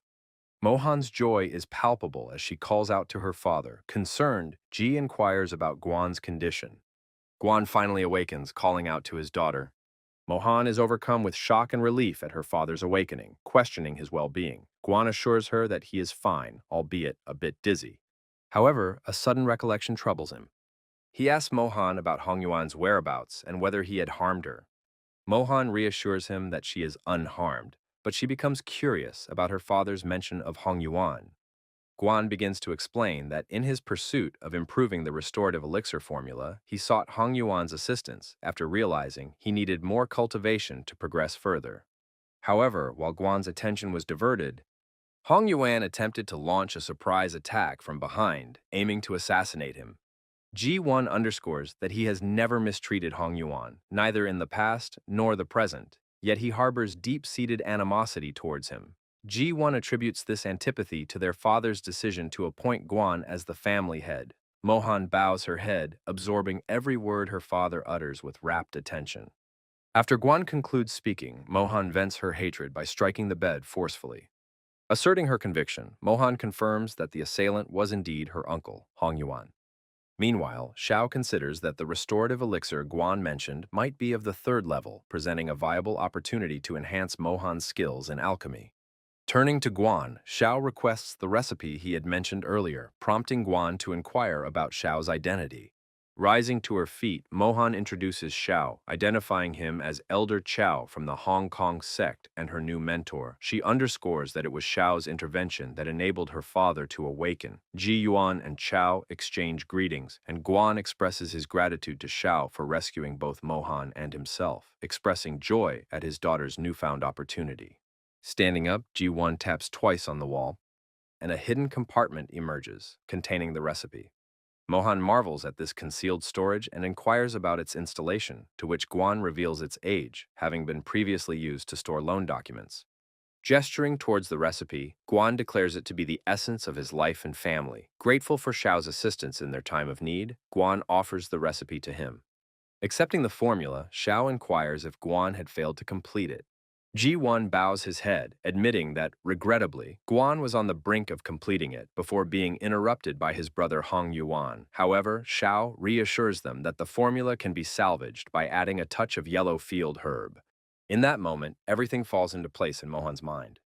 The realization dawns on her. She had overlooked the significance of the yellow field herb. How had it eluded her for so long? The system opens, announcing that under the host's guidance, the disciple has grasped the enhanced formula of the second-level advanced recovery pill, elevating her alchemy heart talent to the mysterious tier. With a tenfold increase in rewards, the host's alchemy heart talent ascends to the celestial realm. At the celestial level, the pill success rate skyrockets by 99%, and the formula's compression improves by 30%. Xiao observes this development, noting how the heightened compression index sparks fresh insights into numerous acquired formulas. G1 grasps Mohan's hand, expressing disbelief at the burdens she endured alone for so long. Mohan explains her struggle, lamenting her inability to earn enough to sustain her father's medicine, resulting in the mortgaging of their family pharmacy and jeopardizing the SU family's survival.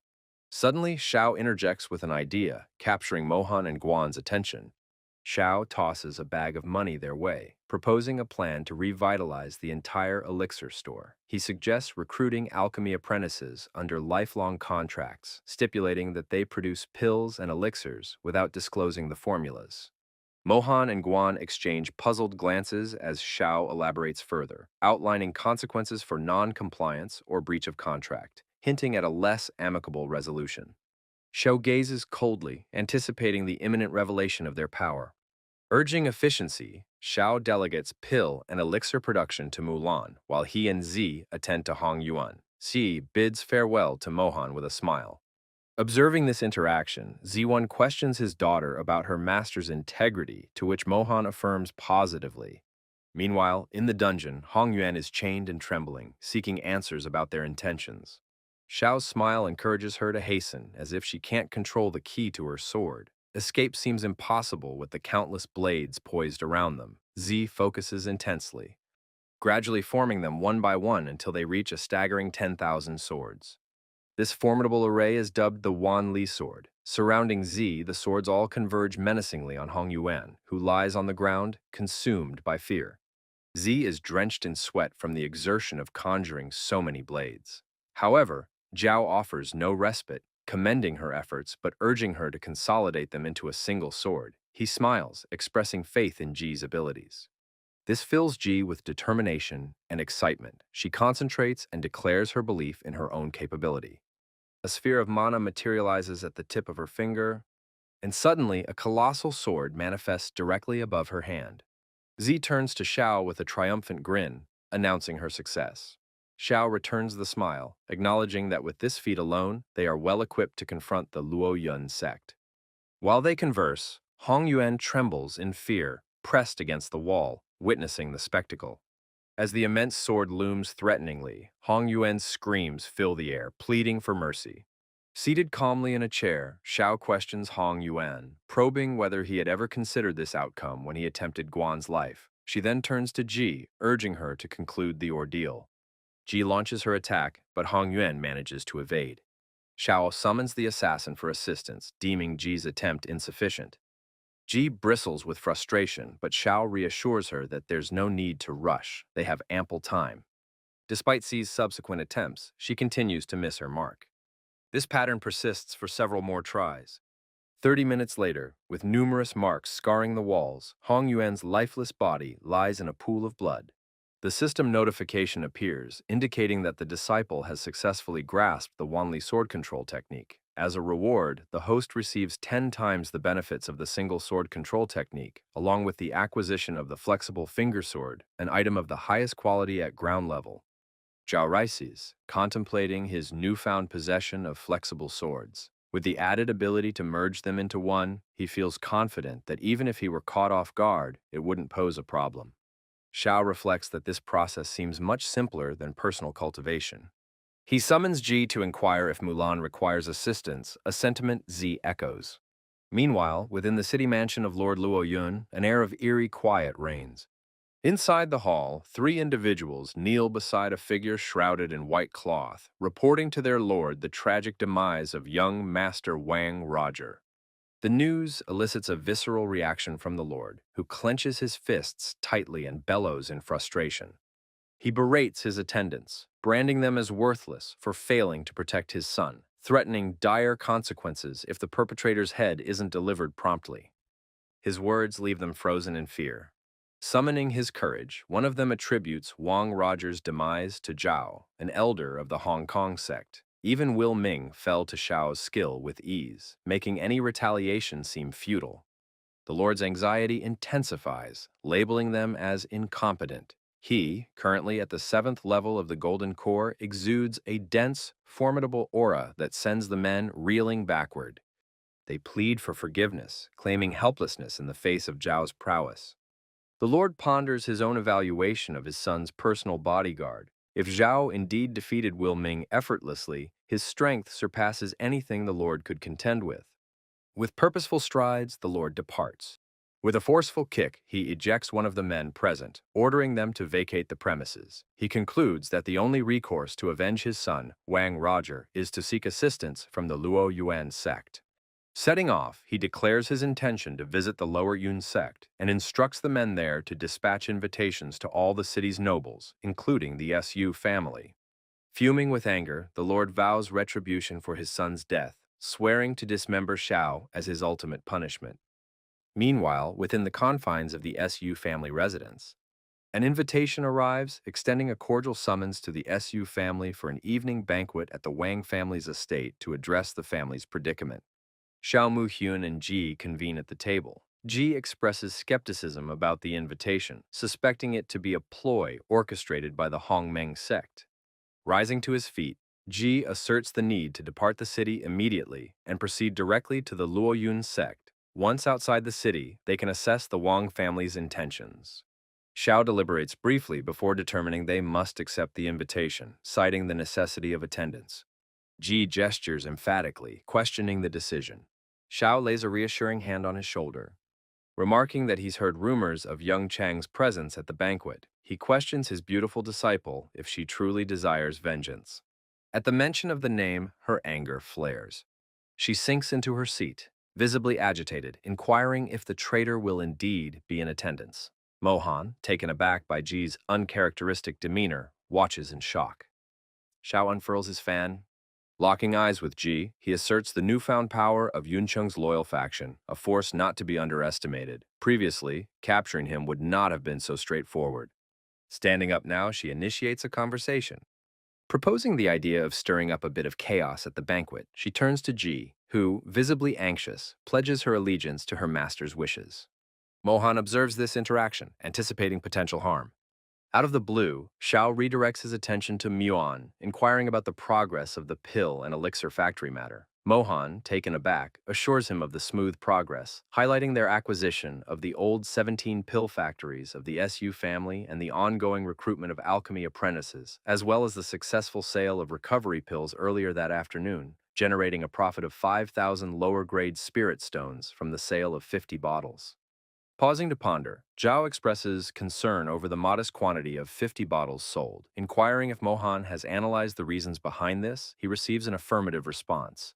Confidently, Mohan explains that the primary purpose of the huizhou and pill elixirs is to clear the mind and regulate internal energy, limiting their applications.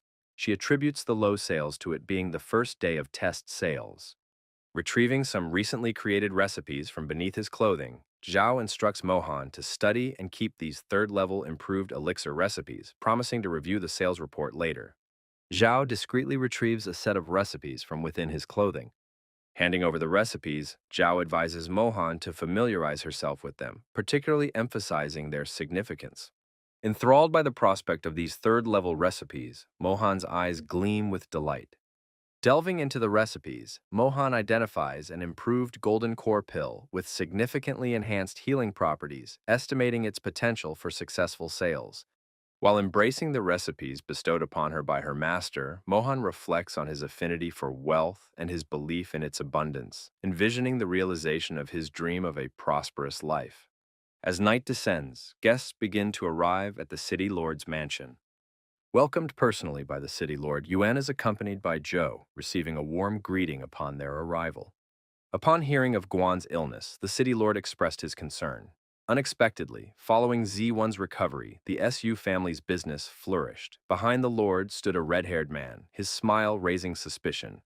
Yuan smiled in gratitude towards Lord Chang, while Xiao observed silently. Chang acknowledged the rumors, identifying himself as the man who aided the Su family's recovery and took Mohan as a disciple in Alchemy Level 3. Xiao expressed gratitude towards Lord Chang's kindness. The red-haired man initially questioned Xiao's presence, but then speculated it was part of a plan. The city lord personally invited elders from the Golden Cow sect to assist. Everyone donned their guest attire, awaiting in the banquet hall. Master Wang discreetly ordered for Xiao's assassination. Suddenly, a girl appeared with Xiao. The red-haired man noticed the girl's striking resemblance to someone from the past, deeming it improbable. Recollecting witnessing Ji's fall from Linguo's men, he dismissed the possibility.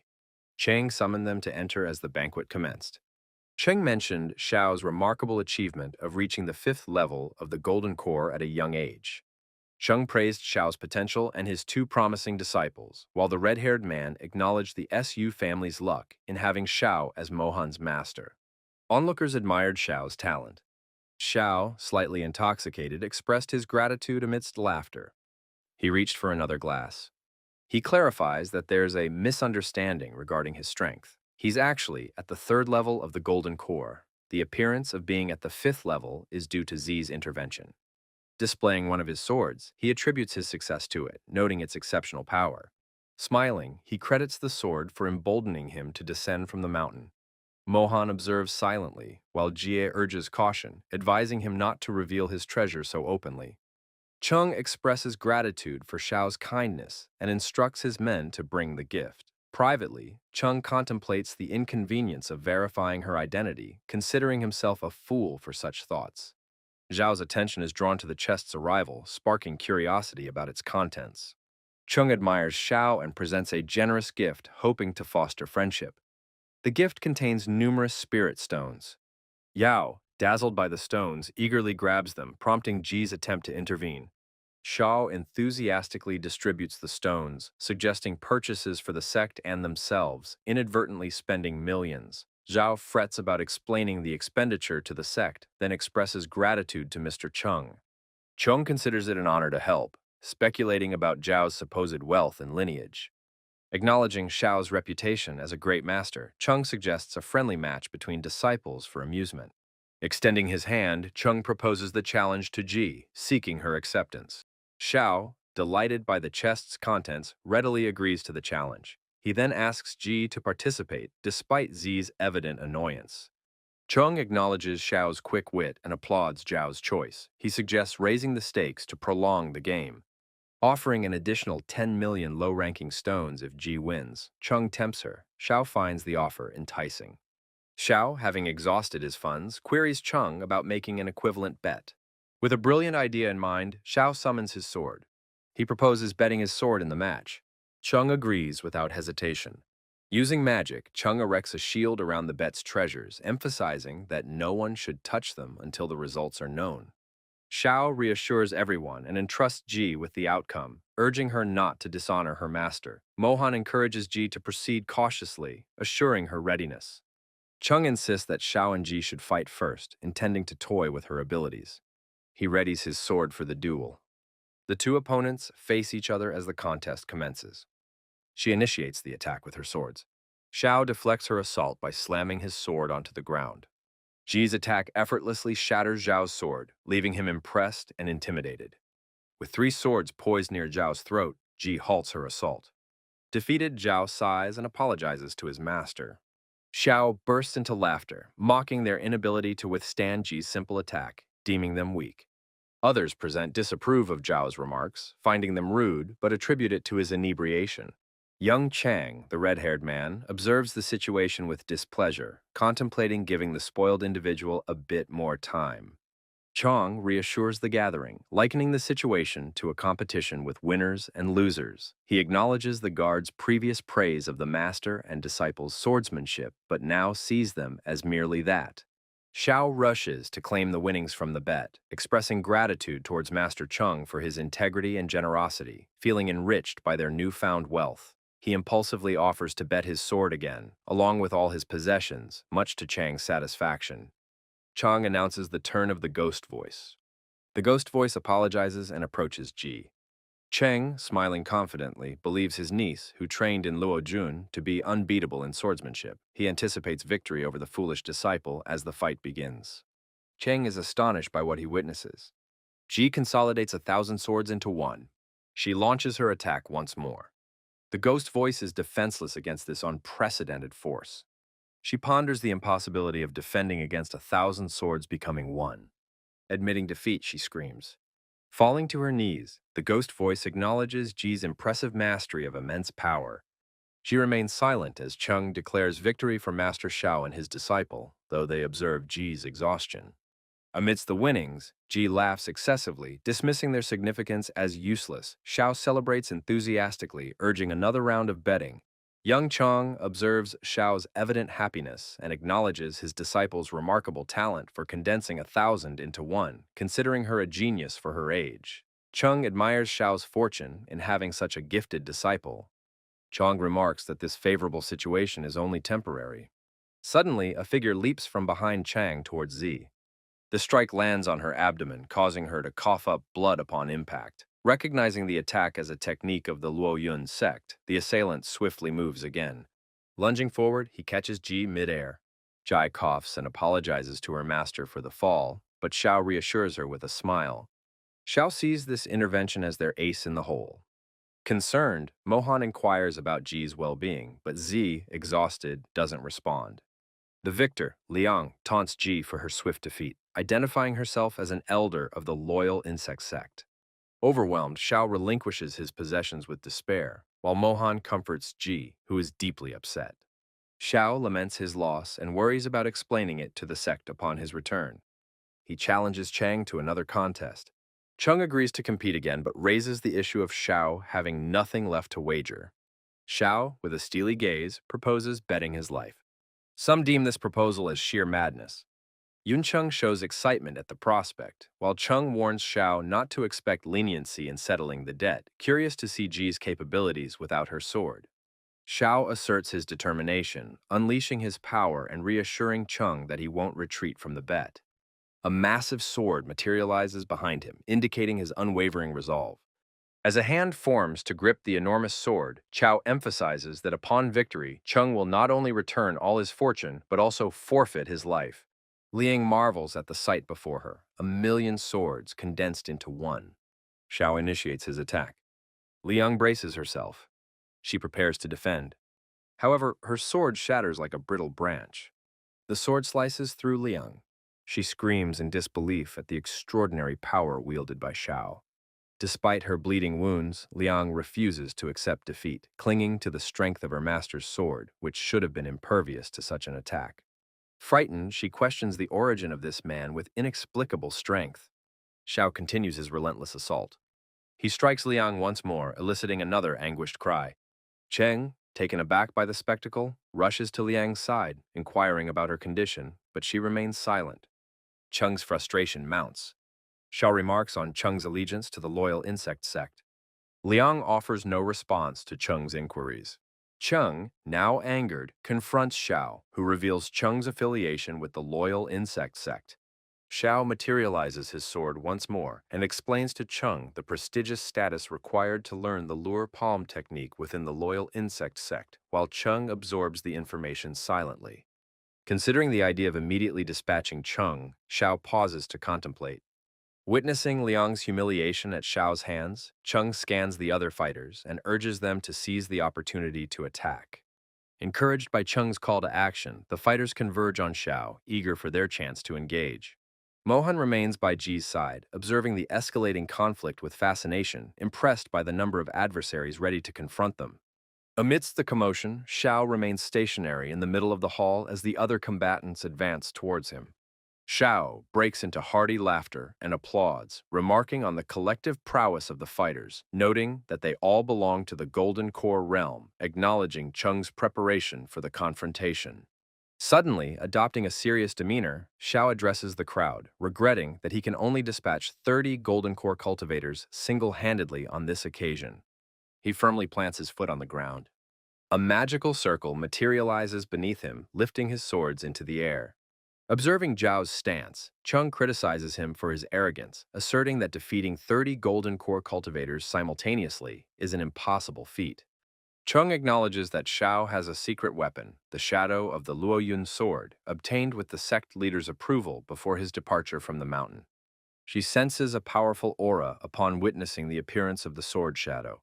Cheng unleashes a primal scream as he wields the sword, its celestial-level potency enhanced over the years by his master's blood, potent enough to slay a nascent soul cultivator even in its shadow form. Zai detects the sword's energy and recognizes its significance, believing it to be connected to the stolen sword from the Lin family, forged with the blood of numerous Lin family members during the massacre by the Luo Yun sect. Recalling the tragic events of the Lin family massacre, Z reflects on the sword's history, believing she can still sense her blood on its blade after all these years. Placing her hand on her chest and bowing her head, Z feels a sense of disgrace as the sword is referred to as the Luo Yuan sword. Concerned for Ji's well-being, Mohan inquires about her condition. Upon hearing Mohan's concern, Xiao reflects on the conditions for awakening Zi's innate body sword, recalling that reaching the Foundation realm and gaining recognition from the Lin family's ancestral king were necessary prerequisites. With determination, Chung propels the sword shadow forward, intending to humble young Master Xiao. The sword hurtles toward Zhao at remarkable speed. Unfazed, Zhao maintains a composed demeanor, expressing gratitude to Chung for his demonstration and discussion regarding the sword's origins. Despite the sword shadow's proximity to Zhao, he remains calm. Zhao effortlessly summons his sword with a flick of his fingers. Observing Zhao's retrieval of the sword, Chung grows infuriated, believing it was previously lost in their wagers. Upon inspecting the treasures, Chung realizes both swords are still present, further fueling his anger at Zhao's possession of two swords. As Xiao positions his sword, he contemplates the formidable power of the shadow of the Luo Yuan sword, deeming it worthy of being a celestial-level divine weapon. He reflects on the transformative influence of the sword domain, which enhances any sword wielded within it. Xiao exclaims, inviting everyone to witness the true might of the sword domain. He hurls his sword toward the sword shadow and the two weapons clash in midair.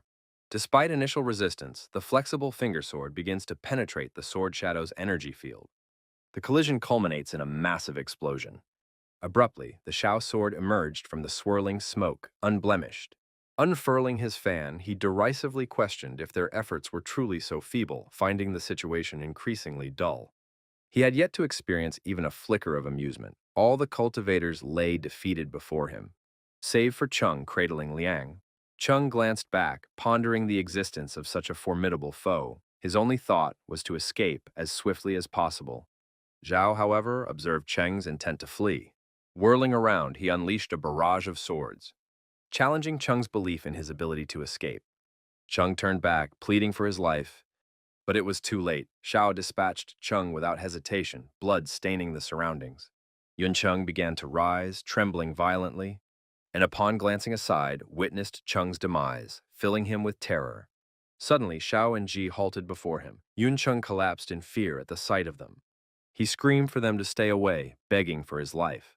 Xiao pressed down on Yun Cheng's leg, causing him intense agony. Xiao remarked that while he desired it, he wouldn't be the one to end his life. Si approached, wielding her sword with determination, addressing Yuncheng as uncle and asking if he remembered her. Trembling and fearful, Yuncheng questioned if she was truly Lindsay. Unable to accept it, he screamed in disbelief. Without hesitation, Zi cleaved Yuncheng in two with a single strike, affirming that his disbelief was correct, and as a reward, he would receive death. Zhao summons Jai and affectionately strokes her head, praising her performance, but advising against such brutal sword use in the future. He explains the importance of ensuring enemies experience prolonged suffering, suggesting the use of a blunt blade for greater pain and a slower demise. Z expresses gratitude for the lesson learned. Mohan's father is taken aback by Xiao's teachings, noting his sincerity. Mohan agrees with her father. Xiao informs Mohan that Mr. Cheng has lost his entire fortune to him, entrusting her with the responsibility of managing everything while he accompanies Zi to visit the loyal insect. Mohan accepts, assuring them that they can rely on her. Meanwhile, in the house of the leader at the lower Yun sect, Yuan is casting magic on the sword stolen from the Lin family. He begins to laugh, feeling prepared as the final soul of the Luo Yuan sword is about to submit to him after 10 years. The success or failure of 10 years' work hinges on this crucial moment. He directs a wave of energy towards the sword. As the compressed energy within begins to emerge, the sword trembles and is flung backward. Rising, he places a hand on his chest, sensing he hasn't fully mastered the sword, wondering why it suddenly rejected him. Suddenly, cries from outside announce that the soul lamps of senior sister Liu, Yu, Wang Wencheng, and Yuncheng have been extinguished. The leader is incredulous. He swiftly rises, opening the door to inquire about the commotion. Meanwhile, the sword's energy begins to move, leaving the room, passing through the window, traversing the entire sect until it reaches a person hiding behind a rock. This person is Ji, focused on locating the sword. Xiao observes and remarks on the ancestral sword of the Lin family being infused with their essence and blood, noting Zi's ability to sense it through blood, a revelation he finds astonishing. Once he finishes, Xiao inquires about the situation. Z responds with a smile, acknowledging the impact of the sword. It appears the lower Yun sect still struggles to master it.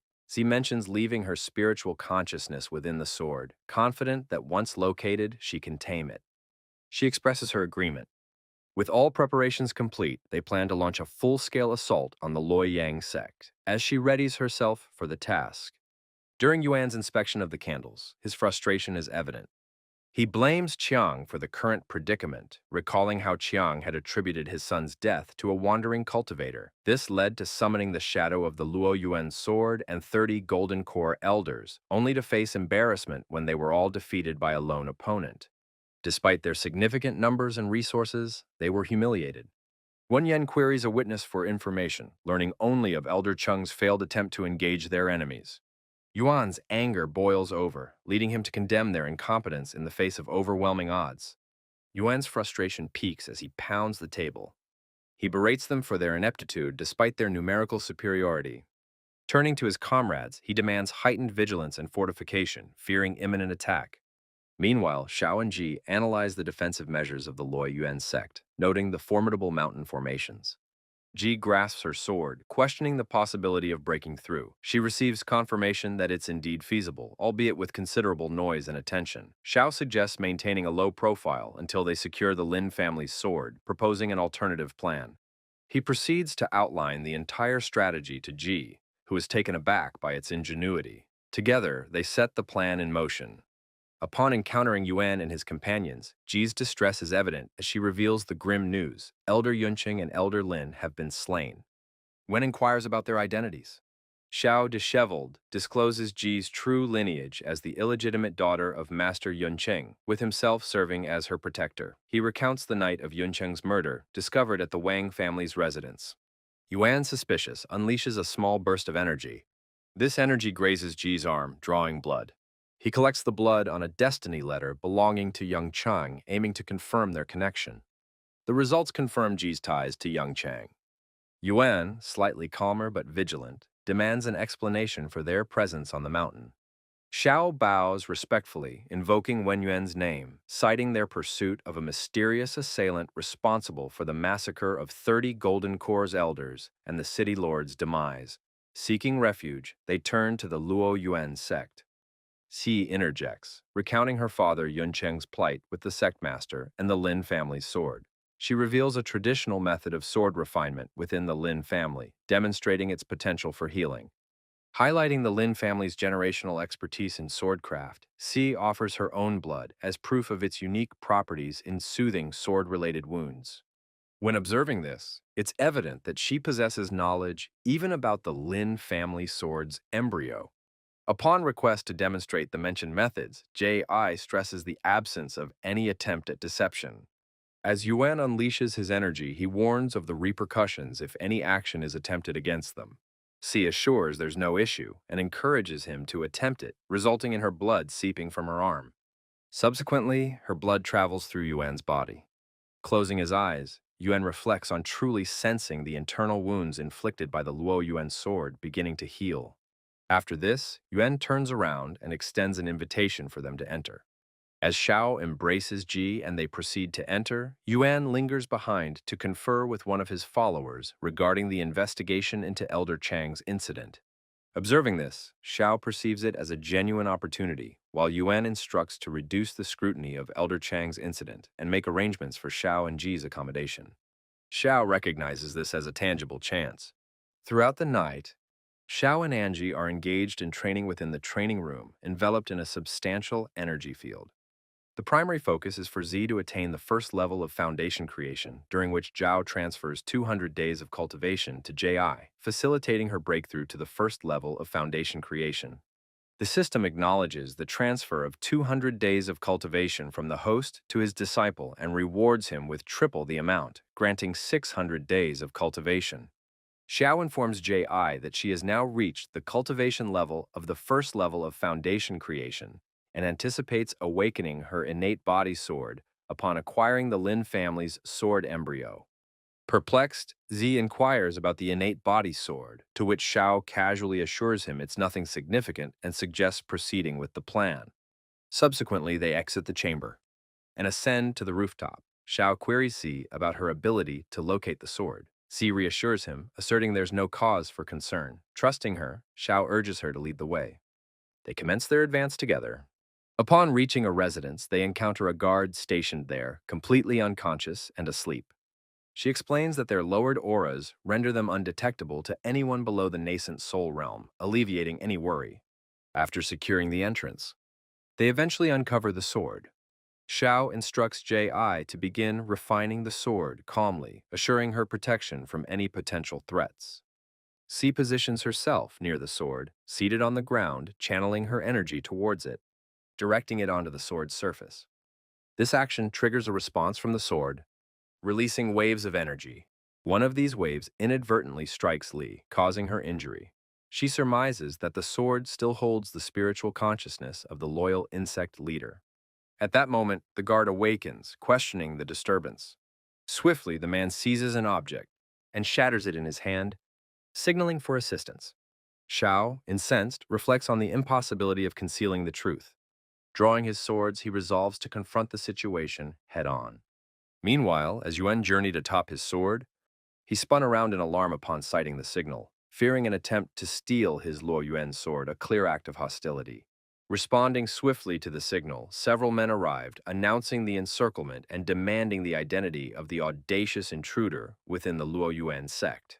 Stepping outside, he regretfully declared that today, no one would be granted entry to the building without his explicit permission.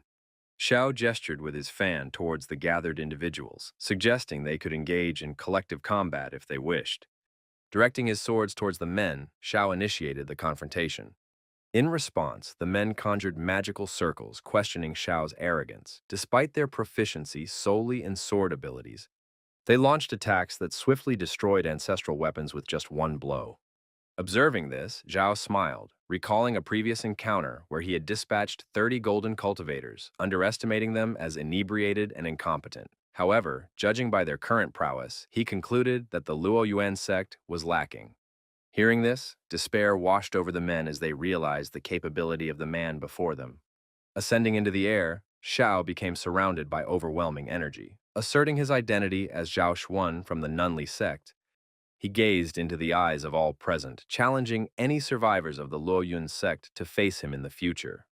Disbelieving, one cultivator questioned Xiao's affiliation, suggesting the non-only sect was the only comparable entity within a 10-kilometer radius.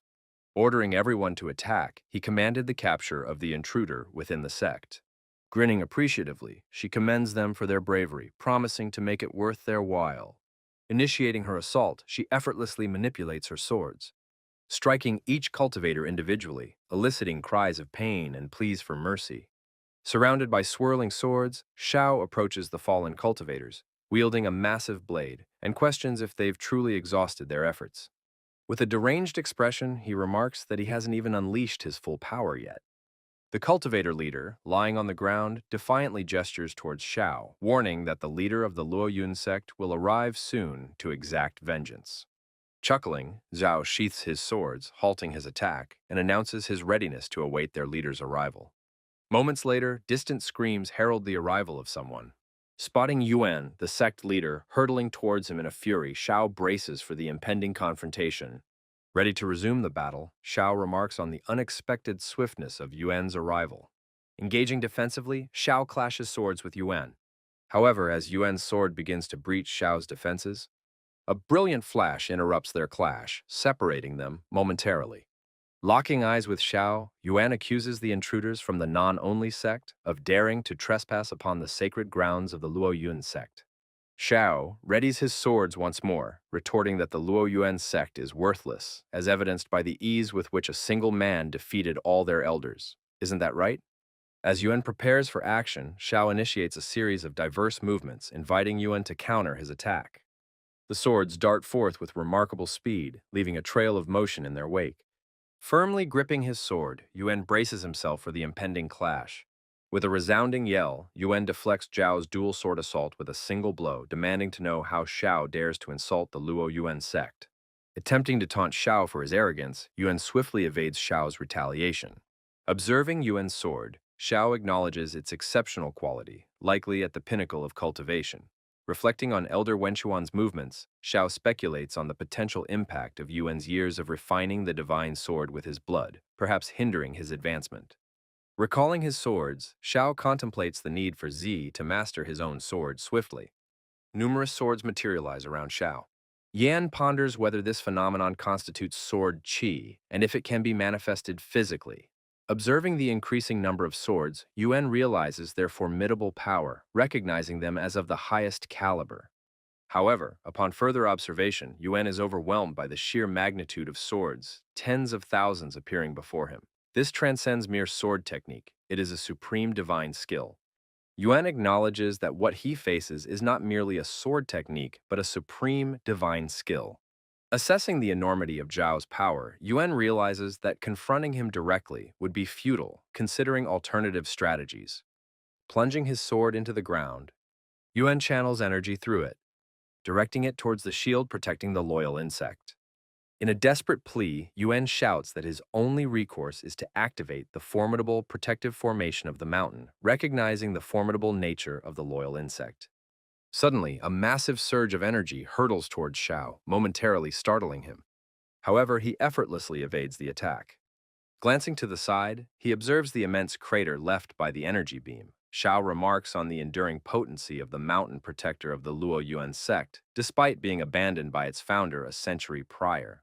Reflecting on the close call, Xiao realizes the gravity of the situation had the attack landed, prompting him to exercise greater caution. Abruptly, a vibrant pink energy beam pierces the sky, capturing everyone's attention. Xiao recognizes it as the culmination of Zi's mastery of the sword. A system notification confirms Xai's achievement in activating the terrestrial-level innate body sword, rewarding Xiao with the celestial-level innate body sword talent. Closing his eyes, Xiao revels in the sensation of the innate body sword's power, feeling a heightened connection to the essence of sword energy permeating the world. The influx of sword energy intensifies, accumulating within Xiao's body as he hovers in the air. Yuan, witnessing this, fears that Xiao is on the brink of a significant breakthrough. With time running short, Yuan begins to summon his strength, weaving energy circles in preparation. Another surge of blue energy manifests, signaling the imminent climax of the confrontation. Yuan's eyes gleam with anticipation as he urges Xiao to unleash his full power, eager to witness the extent of his advancement. Unexpectedly, the energy circles conjured by Yuan begin to dissipate, leaving him bewildered and apprehensive. Despite his attempts to recreate them, the mountain's protection remains unresponsive, prompting questions about the loss of control. Xiao strides forward, exuding overwhelming energy, and asserts that Yuan is unfit to lead. Above them, a formidable sword materializes, crackling with immense power. As Xiao forges his own sword, he declares that the true loyal sword lies hidden within the mountain's protective formation, yet Yuan seeks to steal an unreformed sword embryo from the Lin family. Xiao's sword nears completion. With righteous indignation, Xiao condemns Yuan's willingness to sacrifice blood essence to nurture the sword embryo, deeming it despicable and unworthy of a sect leader. At last, Xiao's sword is fully formed. Suddenly, a colossal hand descends, wielding the immense sword, now under Zhao's control. He proclaims Yuan's immorality and declares the Luo Yuan sword his own, vowing to claim it as punishment. Directing his attack towards Yuan, Xiao demands retribution for the Lin family's deaths, insisting that life be repaid with life.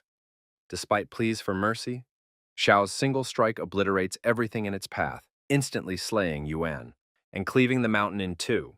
Trembling, the onlookers witness the overwhelming power Xiao wields, capable of sundering the mountain.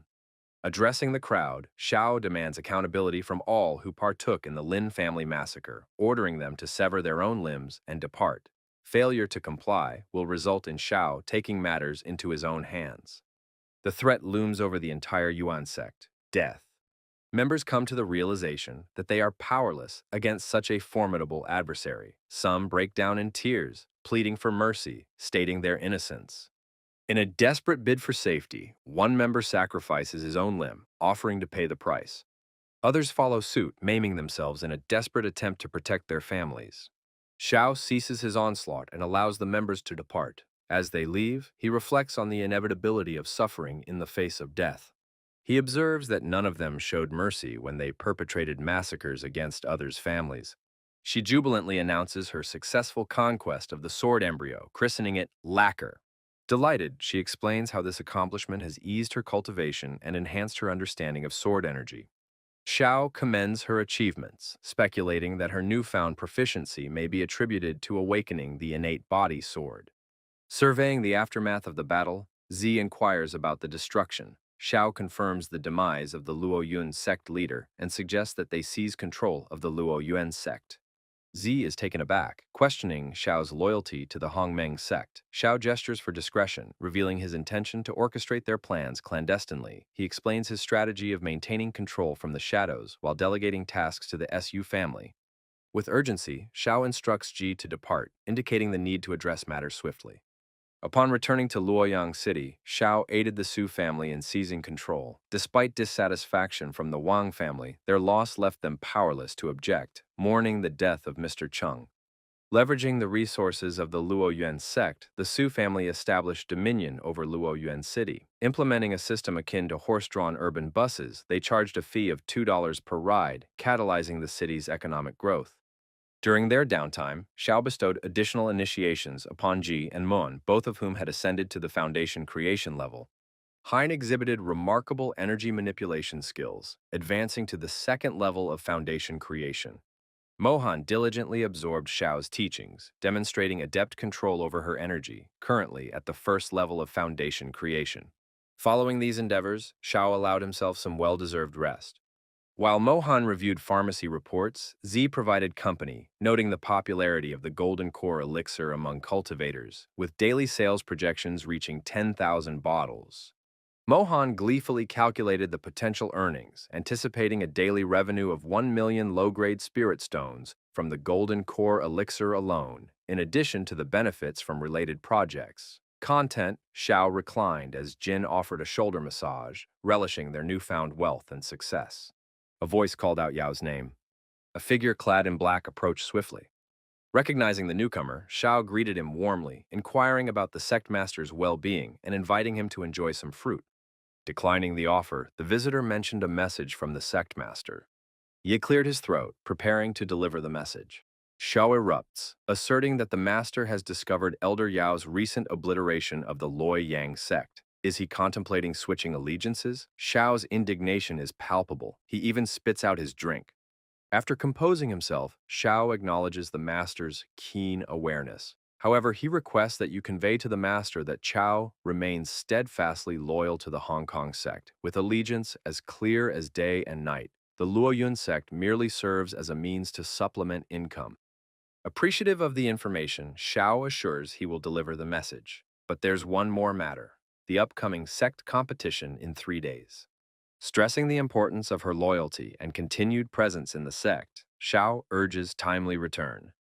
Reassuringly, Xiao assures his attendants, crossing his legs in confidence. Rising to her feet, she suggests they hasten their preparations for the competition. Mohan and Zi concur. Turning to Muon, she warns of individuals to be wary of upon their return to the sect. Mohan expresses concern, prompting inquiry into the identities of these individuals. With a visage contorted by anger and resentment, Zi begins to recount how these individuals were once disciples of Master Xiao, only to betray him and attempt his life. Czar promises a detailed explanation. Mohan, taken aback, pledges attentive listening. Meanwhile, on the 6th peak of the Hongmeng sect, Wang Na and his disciples engage in conversation. Wang Na mentions hearing of Xiao's imminent return to the sect, prompting his inquiry into his disciples' readiness.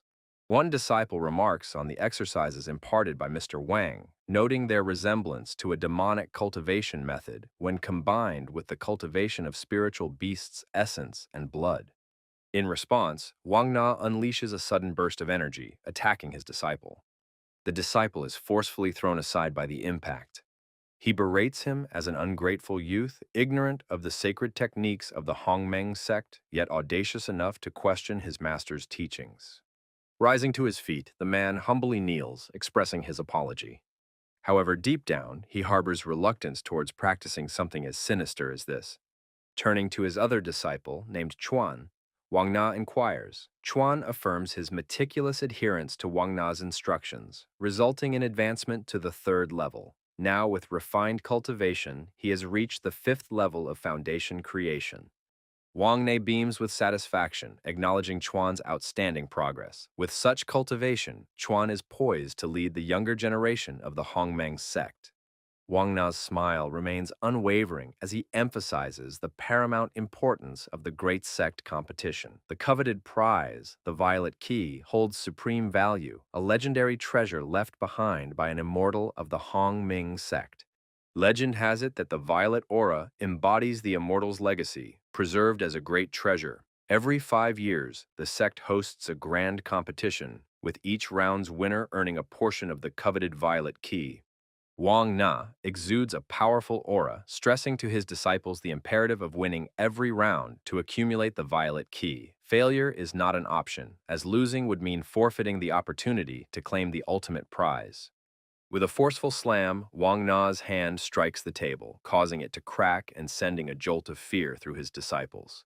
Xuan muses that had he known of the sixth peak's malevolence, he would have remained content on the seventh peak. Wang Na dismisses his disciples, instructing them to rest upon departure. A hidden observer remarks on the disciples' growing suspicions. Turning his attention, the observer suggests Wang Na hasten his plans. Wang Na directs his attention towards the newcomer, rebuffing any notion that he allowed the mountain's protective formation to be breached merely for mockery. Wang Na inquires about the preparations of the mysterious man's associates. The man reassures Wang Na, asserting his capability to instill fear throughout the entire Hongmeng sect. With an unsettling grin and a menacing demeanor, the man's countenance takes on a sinister aspect. Several days later, a group of 6 individuals arrives at the Hongmeng sect. Inquiring about his presence, a bystander questions Elder Wang, who explains that he brought his grandson to broaden his horizons after the latter discovered his spiritual path. Onlookers admire the beauty and craftsmanship of the Russian square. Observers note the increased presence of spectators from other sects, speculating on which peak will emerge victorious. Many anticipate the first peak's success due to its long-standing dominance. Feng, the elder of the first peak, currently at the 4th level of the Golden Core, commands a cadre of talented disciples who have excelled in their cultivation. Discussion turns to Shusha, elder of the second peak, who has also reached the 4th level of the Golden Core, boasting disciples of significant prowess. Zhang Hui, leader of the Hongliang sect and the main peak, further strengthens their ranks. Speculation arises about the absence of the elder of the 7th peak. Some suggest he chose to stay away to avoid embarrassment, citing his disciples' perceived inadequacy. Attention shifts to a figure in the center of the arena, poised to elucidate the rules for the first round of the competition. The competition will comprise round battles, with pairs of peaks drawn to compete. A single defeat results in elimination, while the victor progresses. Winners accumulate victories, with 3 wins securing advancement and 3 losses leading to elimination. Following the competition, the allocation of cultivation resources within the sect will be determined by the competition's ranking, with the victor also receiving a coveted high-level magical weapon, the Rui Qing Feng. The inaugural match pits the 6th peak against the 7th peak. Wang Jing, representing the 6th peak, enters the arena, sparking curiosity among spectators who question his affiliation and presence in the competition. Rumors circulate about his past betrayal and subsequent allegiance to the 6th peak, heightening anticipation for the match. Zhang inquires about the whereabouts of Zhao, his disciple, expressing concern over his absence. Zhang becomes apprehensive in light of Zhao's absence. Mockery ensues as spectators jest about the perceived emptiness of the 7th peak. Anticipating an easy victory for the 6th peak, they jest about Xiao being the sole formidable figure on the 7th peak. The judge prepares to declare the match due to the 7th peak's lack of representation. Suddenly, a radiant figure appears in the sky, signaling for the match to be postponed. It is Zhao, explaining his tardiness due to oversleeping. Wang Zhang grows irritated at Zhao's tardiness, resentful of his association with inferior disciples and his acceptance of another disciple. Wang Jing, seizing the opportunity, anticipates an easy victory over Zhao's disciple, relishing the thought of their defeat. Seizing the moment, Zhao suggests Mohan as their representative, citing her preparedness for the match. Z summons Mohan and confides in her about Wang Zhang's treachery against Master Shao, urging her not to show mercy. Sai echoes Z's sentiments, advising Mohan against showing leniency towards such a traitorous individual. Mohan gazes at Wang Jing, realizing that she learned of Shao's situation through him alone. She hadn't anticipated facing the traitor immediately upon arriving at the sect. Initiating the release of her energy, Mohan resolves to give her utmost effort and avoid any disgrace to her master. The judge introduces Mohan, remarking on her current foundation level. Zhang He expresses surprise at this achievement considering Mohan's youth, indicating Shao's discovery of a gifted new disciple. Meanwhile, at the arena's center, Wang Jing derides Mohan, implying her lack of learning from Zhao. He condescendingly offers to let her strike first out of pity. Mohan's anger flares as she denounces traitors on the seventh peak. She vehemently condemns Wang Jing as a scoundrel who betrays his master and dishonors his ancestors, asserting he's unworthy of being called Shao's disciple. Wang Jing reacts angrily, claiming Mohan's ignorance of what's best for her. Instructing her not to shed tears, Wang Jing aims his sword at Mohan, warning her to be cautious due to Shao's praise of his sword skills. However, Mohan effortlessly halts Wang Jing's blow with just 2 fingers, stunning him. Wang Zhang is baffled by Mohan's extraordinary feat. As Mohan exerts pressure with her fingers, she acknowledges the beauty of Wang's technique as his sword begins to crack and shatter. Mohan remains composed, questioning Wang Zhang's prowess as a swordsman if he can't penetrate her protective aura. Maintaining her seriousness, Mohan challenges Wang Zhang's character, questioning his inability to break through her defense. Wang Jing, taken aback, trembles at the sight of his broken sword. Admitting defeat, Wang Jing surrenders, trembling. Mohan instructs him to leave the arena, quickly discerning the potential trickery. In compliance with the competition's rules dictating no interruptions, Mohan swiftly gathers energy in her hand, remarking that Wang Zhang is fortunate as the rules prevent her from ending his life. Fully committing herself, Mohan unleashes her technique. Wang Zhang protests, accusing her of overstepping. Their techniques clash, resulting in a powerful explosion at the arena's center. Once the dust settles, Wang Jing is left wounded and screaming in agony. Standing before him, Mohan remains unscathed. Writhing in pain, Wang Jun's arm is badly injured and burned. He questions if Mohan truly possesses the power of foundation creation, deeming it impossible. Refusing to accept the outcome, Wang Zheng insinuates that Mohan's cultivation level is due to her allegiance to Master Shao. Mohan, smiling unharmed, reveals her progression from the first level of QE refinement to the first level of foundation creation within half a month, attributing her strength to Master Shao's training and rituals. Mohan underscores the superiority bestowed upon her by Master Shao's guidance, contrasting it with the unworthiness of traitorous individuals. Wang Zhen struggles to comprehend how Mohan could impart skills to her disciples and undergo marrow cleansing, finding it unbelievable. The judge declares the seventh peak the winner of the first match, but a sudden interruption occurs. A red lightning bolt materializes before Mohan, requesting a moment's pause. This individual is Chujuan. Addressing Mohan, Chujuan announces his intention to challenge the seventh peak. Spectators are alarmed by the challenge as per the rules. While a disciple challenged cannot refuse, the elder can designate the fighter. There's ongoing chatter among the spectators, questioning if anyone from the seventh peak can stand against Chuan. Many doubt it, considering Chuan's remarkable rise from humble beginnings to the 5th level of foundation creation, a position even qualifying him for peak elderhood. The announcer identifies the challenger as someone at the 5th level of foundation creation, prompting Elder Soul to select his disciple for the duel. Simply uttering the name Z, she swiftly materializes in the arena. Zai confidently announces her readiness for the confrontation. With a smile, she advises her opponent to exercise caution during their bout. Chu Huan, with a disdainful gaze, questions the eligibility of a mere servant to engage in combat, cautioning Z to be wary. Z responds with a smile, clarifying that the caution is directed towards Chu Huan. In a swift maneuver, one of Ji's swords nearly grazes Chu Huan's face, causing a moment of alarm. Despite the close call, Chu Huan manages to evade the sword's strike. Nonetheless, the sword inflicts a minor wound on his face. Chiang's laughter fills the arena as he suggests Z should unleash her full power, to which she agrees to comply. Annoyed by the disrespect, Huan brandishes his sword, asserting their ignorance. Flames envelop Chu Huan as he summons a phoenix, yet Z remains steadfast. Huang inquires about Chu Huan's use of the fallen on sword technique designed to counter his opponent's swordsmanship. Meng Yu confirms this, anticipating Huan's satisfaction upon defeating his disciple with a technique he taught. Z, observing the spectacle, merely laughs. With a decisive motion, she launches one of her swords. Chu Quan envelops himself in his energy, wielding his sword defensively as he acknowledges Ji's bravery. However, Ji's strike shatters Chu Juan's sword upon impact. This leaves him utterly astonished. He gazes at the broken sword, bewildered by what transpired and how it was possible. Z, maintaining her guard, attributes it to the Feng sword's exceptional handling. Despite 5 years of training under Master Xiao, Chu Huan feels ashamed, having learned only this much. According to the rules, if a sword is broken and the victor declared, the defeated must concede.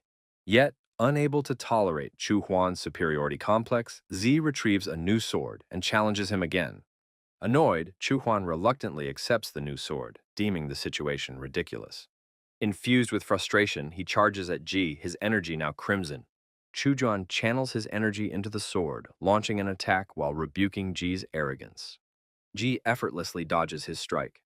With precision, she slashes Chu Huan's arm. Collapsing to his knees, Chu Huan cries out in agony. Z approaches him, remarking on how his initial inquiry about her identity now seems ironic. C smirks, asserting that, even with extended training, Chu Huan couldn't lay a finger on her. Fuming with rage, Huan lets out a primal scream.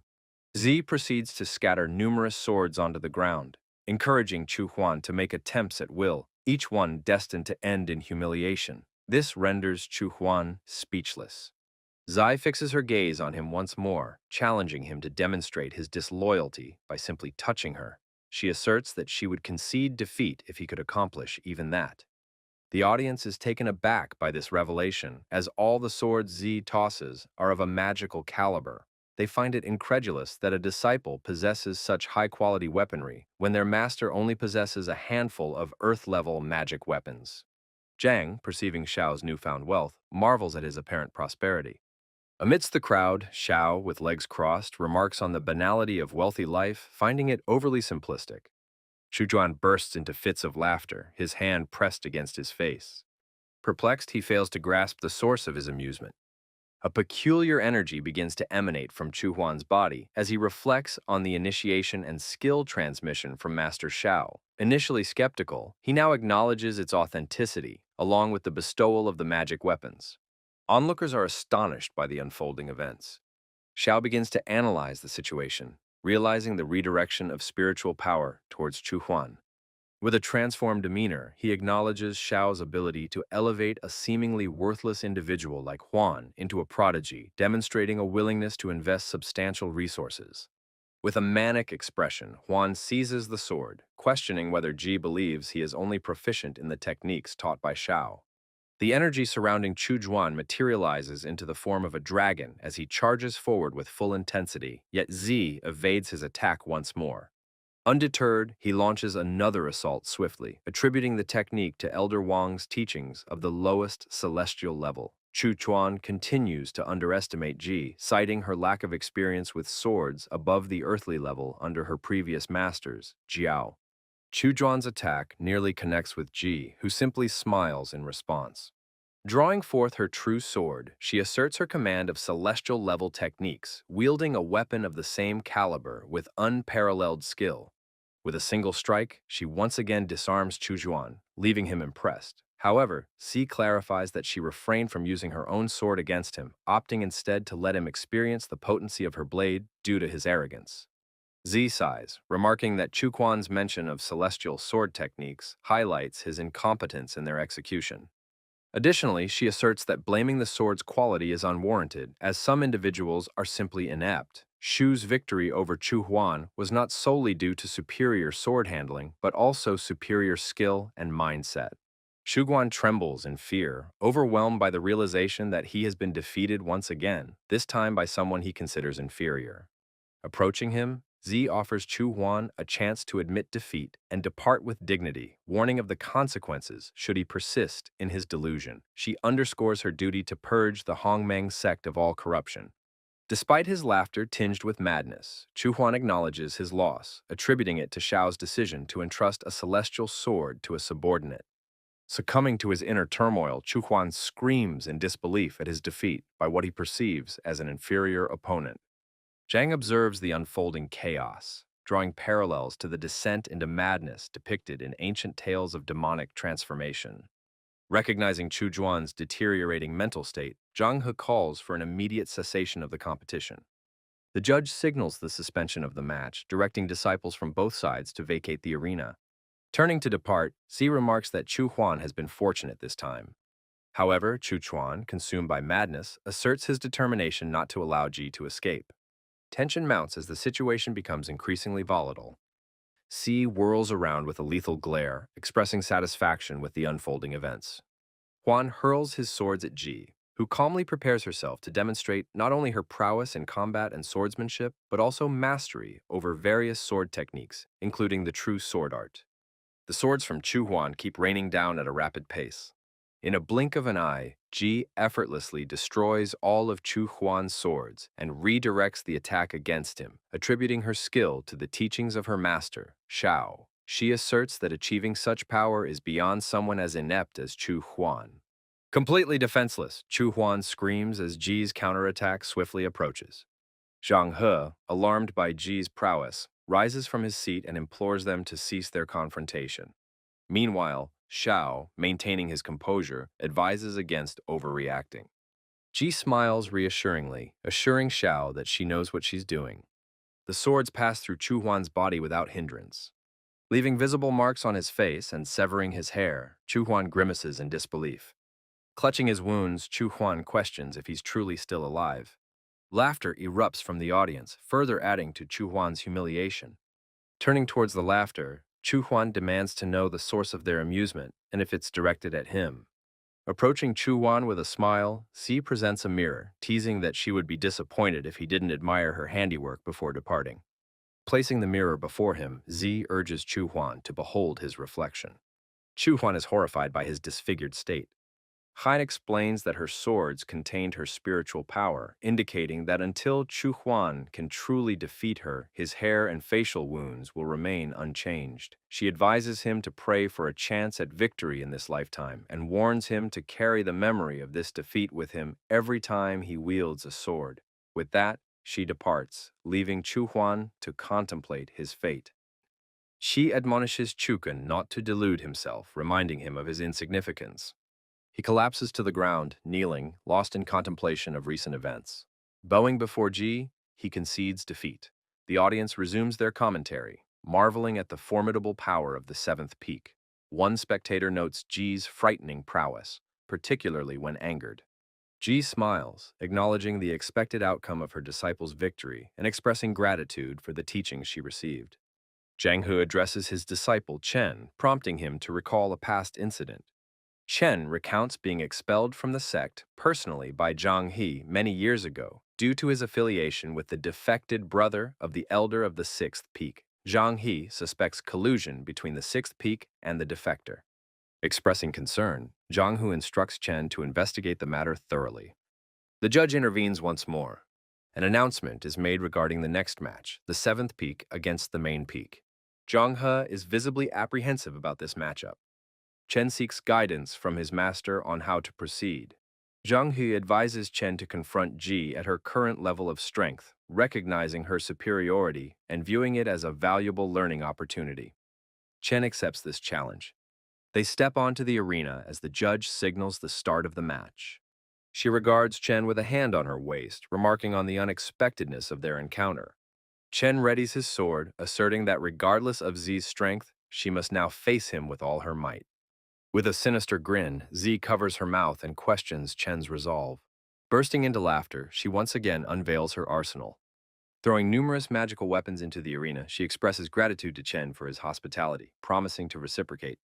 Chen is intimidated by the sight of the magical weapons arrayed before him. The spectators are left incredulous by the spectacle unfolding before them. Taking her position atop the platform, Zi assumes a confident stance, surrounded by shields and swords. Z observes Chen eagerly, signaling for the fight to commence. Armed with only a single low-grade sword received as a gift, Chen faces Z with apprehension. Discarding his sword in frustration, Chen acknowledges its inadequacy against Z's array of magical weapons. Chen calls out to Zhang He, urging him to intervene as Z's actions escalate. Zhang He, visibly anxious, acknowledges that while the rules permit the use of magical weapons, Z's display exceeds reasonable bounds. C, despite her irritation, agrees to withdraw her arsenal, inviting Chen to attack. Chen offers a grateful smile, acknowledging her gesture. Seizing the opportunity, Chen launches into an aggressive assault, confident in his ability to overcome even celestial weapons. She assures him that she will honor his request. Erecting a shield capable of withstanding powerful attacks, she challenges Chen to test his skills against her. Undeterred, Chen continues his relentless assault, pressing Z with all his might. She challenges Chen's ability to withstand her assault, doubting his capability to penetrate a simple shield like hers. She insinuates that Chen may not even lay a finger on her in their bout. Chen's fury intensifies at the implication that he cannot refuse a challenge. Shouting that he hasn't yet unleashed his full strength, Chen launches a powerful strike at Z. Despite Mohan's warning for C to be cautious, Chen manages to breach the barrier. However, as he breaks through, another shield materializes before him. Chen collides with the shield, sustaining a bump to his head. Assessing the situation, Chen, albeit with a bump on his head, inquires if C has more tricks up her sleeve. Undeterred, he leaps to attack once more, declaring that his assault won't be limited to just 2 strikes at maximum strength. Destroying the first shield, Chen faces another one, then another, as he unleashes a barrage of strikes. Despite his relentless onslaught, Z remains composed and unyielding, unaffected by Chen's efforts. After numerous shields litter the ground, Chen, exhausted, faces 3 remaining shields, while C, relaxed, sits in a chair wearing sunglasses and sipping a drink. Overcome with exhaustion, Chen trembles as he vehemently declares his refusal to lose. However, he collapses unconscious onto the ground as the judge announces the end of the first round, declaring the 7th peak as the victor. Ji swiftly traverses the arena, expressing gratitude to the spectators, who are astonished at Chen's defeat solely through defensive measures. Ji approaches Xiao, who praises her intelligence and resourcefulness, exchanging a high five in celebration. Observers marvel at the intimidating fighting style of the 7th peak, recognizing their overwhelming power despite their noisy demeanor. Xiao questions Ji about her enduring dissatisfaction with Chen and her decision to confront him directly. Xi sighs, acknowledging that Chen's past superiority and cultivation had established him as her rival. However, with Chen now only at the 10th level of the inmate stage, while she has progressed to the 2nd level of foundation creation, she deems it unnecessary to fully exert her abilities against him. Mohan glances at her and expresses his discontent with the prevailing characterization of DRI as a bully, leaving him unhappy. Despite Mohan's discontent, she adopts a poised stance, affirming her independence from past influences and attributing her newfound perspective to the teachings of her master, Xiao. Her true aspiration, she declares, is to challenge the ultimate master of swordsmanship. Beaming with happiness, she expresses her admiration for Jey as Xiao's disciple. However, she suggests they return to rest adequately as the 2nd round awaits them tomorrow. Wang Na, taken aback by the unexpected display of power, finds himself annoyed by its unforeseen potency. Ying expresses admiration for the competition's remarkable caliber, prompting Zhu, her companion, to draw parallels between the remarkable Chongming sect and the esteemed Jin dynasty, albeit on a smaller scale. Ying reveals her discreet deployment of spies to delve into the background of the girl. Once an ordinary member of the Hong Kong sect, this individual, now the senior disciple of Elder Xiao, has undergone a dramatic transformation, marked by significant feats, such as the massacre at Lord Luo Yun's mansion and a solitary challenge against the entire Luo Yun sect. The significant turn of events recounted by Ying highlights Zhao's newfound dominance within the Hongmeng sect. His formidable actions, including the conquest of key territories, prompt Ying to question whether he possesses the desired talent. In light of Zhao's remarkable accomplishments and his ability to foster strong alliances, Ying underscores his formidable presence within the Hongmeng sect. She ponders whether he embodies the type of talent they seek.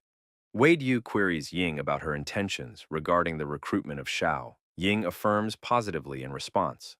She specifies that her recruitment of Xiao hinges upon her ability to secure this year's prestigious prize, the Violet Key.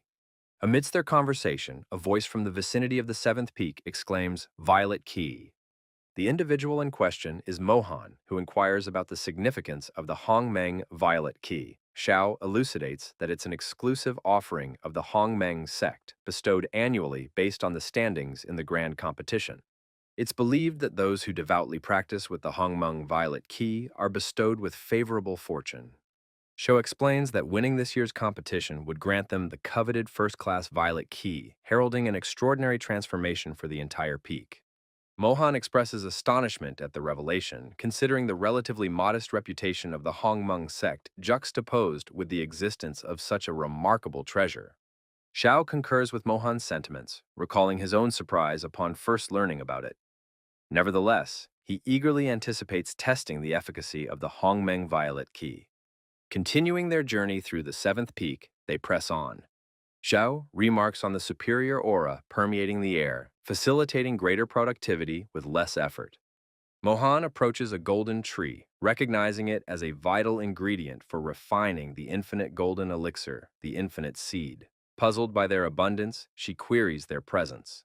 Upon closer inspection, Mohan discerns that this year's Hongmeng Violet Key appears notably potent.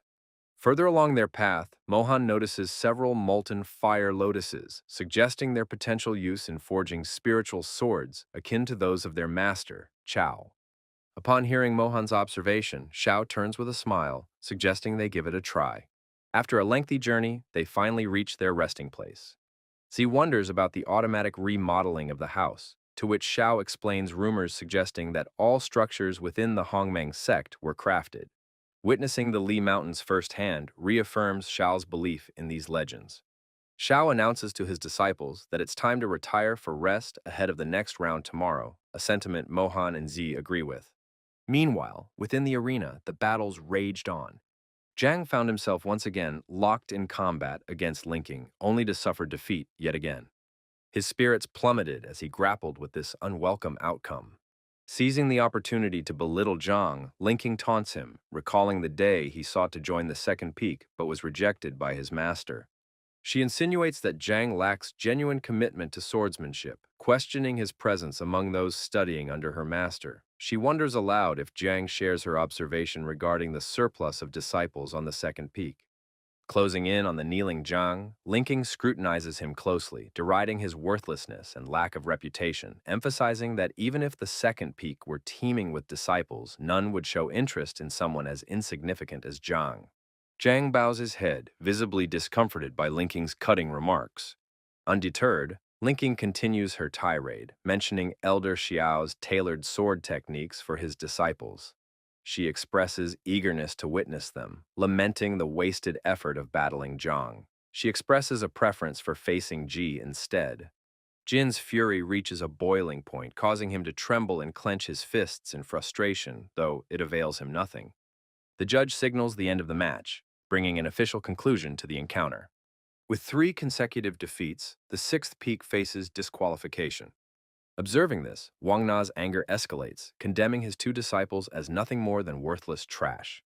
He instructs one of his subordinates to inform Brother Chang Feng of the bleak prospects for the sixth peak's advancement. Wang Na emphasizes the necessity for all to prepare for an assault on the mountain to seize the coveted Hongmeng Violet Key once the competition winner is declared. On the second day of the competition, Ji stood poised in the arena, prepared for the next round of battles. Inquiring about her opponent, he expresses a desire to learn the sword techniques employed by C, but voices concerns regarding the potential use of magical weapons by her. As he prepares for the bout, he queries whether she intends to employ such weaponry against him. Responding with a smile, Z admits she hasn't yet decided. The skirmish commences, with Bai launching a relentless assault against Z. Despite the onslaught, Z maintains her composure, drawing confidence from her newfound proficiency with the lacquer sword, which has imbued her with a distinct sense of fencing prowess. Concentrating deeply, she seamlessly incorporates her innate Thunderheart step technique into her movements. With ease, Z disarms her opponent, effortlessly exploiting the weaknesses she identifies with her Thunderheart ability. Bai finds himself bewildered by C's swift movements, barely able to keep up. Acknowledging defeat, by praises Azi's relentless swordsmanship, recognizing it as being on a higher level. The judge announces the conclusion of the match, declaring the seventh peak as the victor over the second. Among the spectators, discussions arise regarding Elder Chow's remarkable resurgence, with admiration for his achievements despite years of silence. Others are captivated by Chow's beauty, speculating about the type of woman who could win the kindness of Elder Zhao. Returning to her master's side, Z receives praise for her exemplary performance in the fight, her master expressing satisfaction with her swordplay. Suddenly, a remarkable woman approaches Xiao, surprising both him and Z with her presence. Addressing them, the woman reminisces about their past encounters, noting Xiao's apparent improvement over time. Xiao, in turn, observes the woman, noting the strength of her aura and the growth she seems to have undergone throughout her life's journey. Reflecting on the past, she recalls Xu Yuan's remarkable cultivation upon entering the Hongmeng sect, which often led to a sense of rivalry between them. Chao found this rivalry bothersome, as it seemed Xu Yuan competed with him in nearly every aspect. However, the future took a harsh turn when Xu Yuan's cultivation reached a plateau, causing others to underestimate him. Despite this, there was one person who continued to treat Xiao with unwavering respect and support. Zhu Xuan remained steadfast in her encouragement, urging Zhao not to give up and insisting on training together, for which he remains grateful.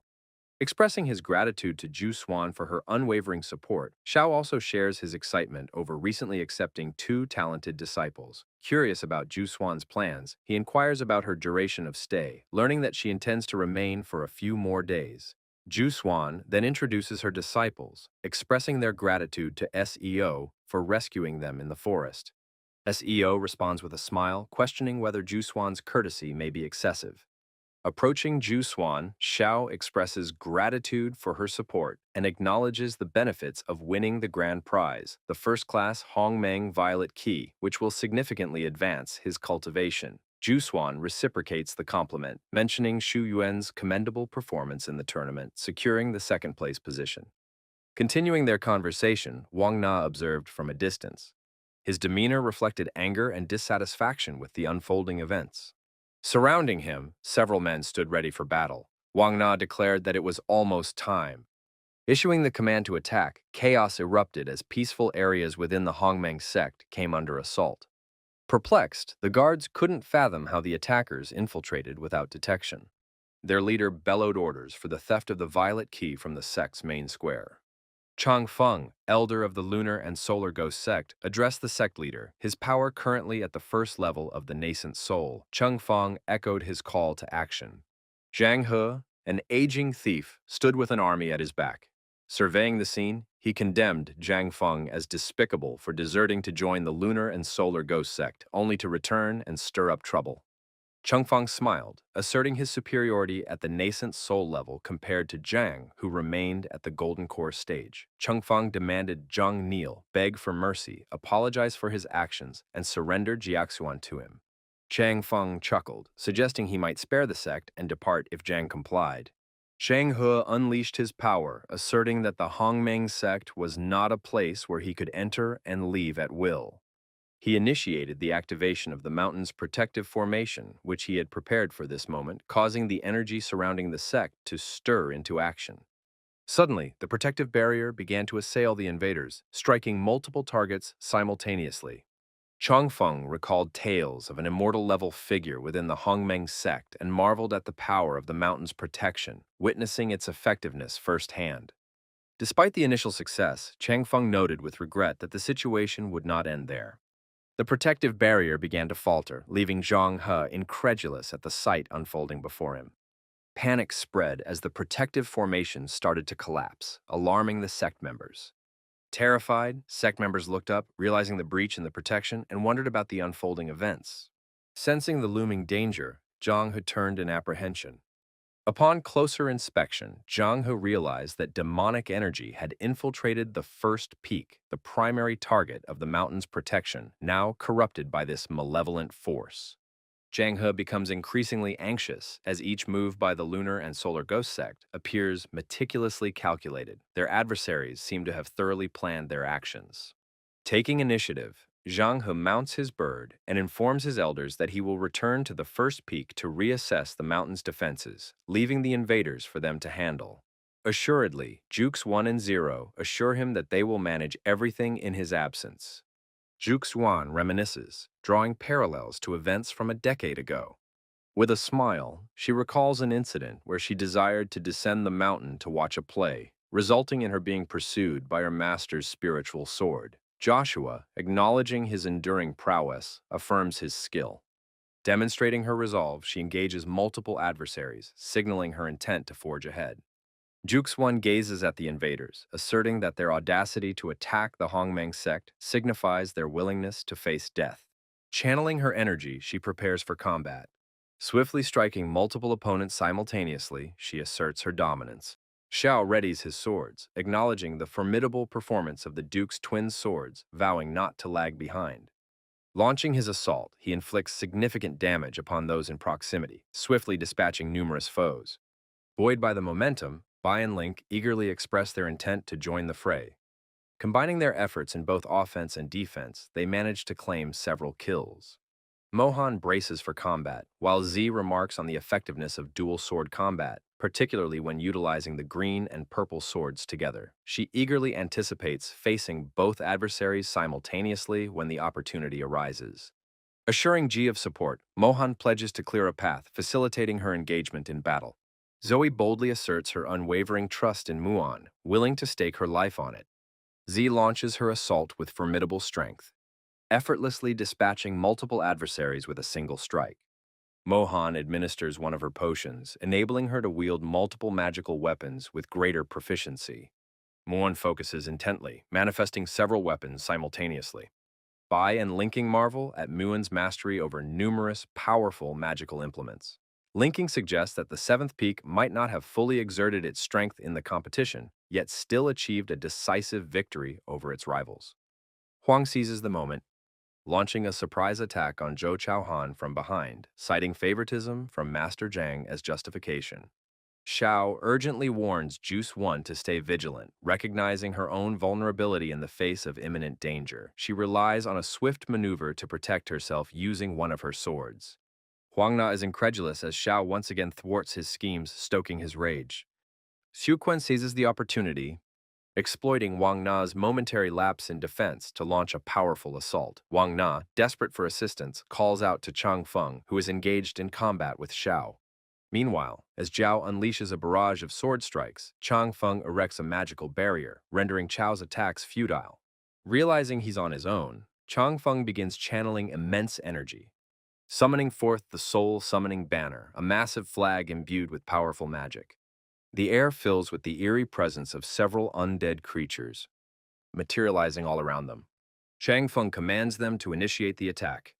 Upon witnessing the scene, Zhou informs Xiao that Chang Feng, after betraying the Hong Kong sect, had deviated from the righteous path and transformed into a monstrous entity. In that moment, Chang Feng, driven to madness, cackles maniacally amidst his army of undead. Chang Feng cries out, lamenting that they were neither human nor ghost, deeming the situation excessively cruel. Furious with indignation, Chang Feng shouts that years ago he had been willing to do anything for Duke's Yuan, only to be treated with disdain, leading to mockery from all around. He continues, blaming her entirely for his plight, asserting that her disapproval drove him to take drastic risks, resulting in the loss of his spiritual power and forcing him onto the path of darkness. Rallying his troops, Chang Feng reiterates that were it not for her, he wouldn't be in this dire state. Zhou Chaohan persists in her fearless combat.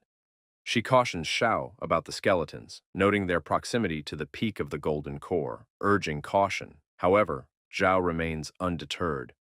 A skeleton approaches Ying and her elder Wei, swiftly incapacitating one of them with a single blow.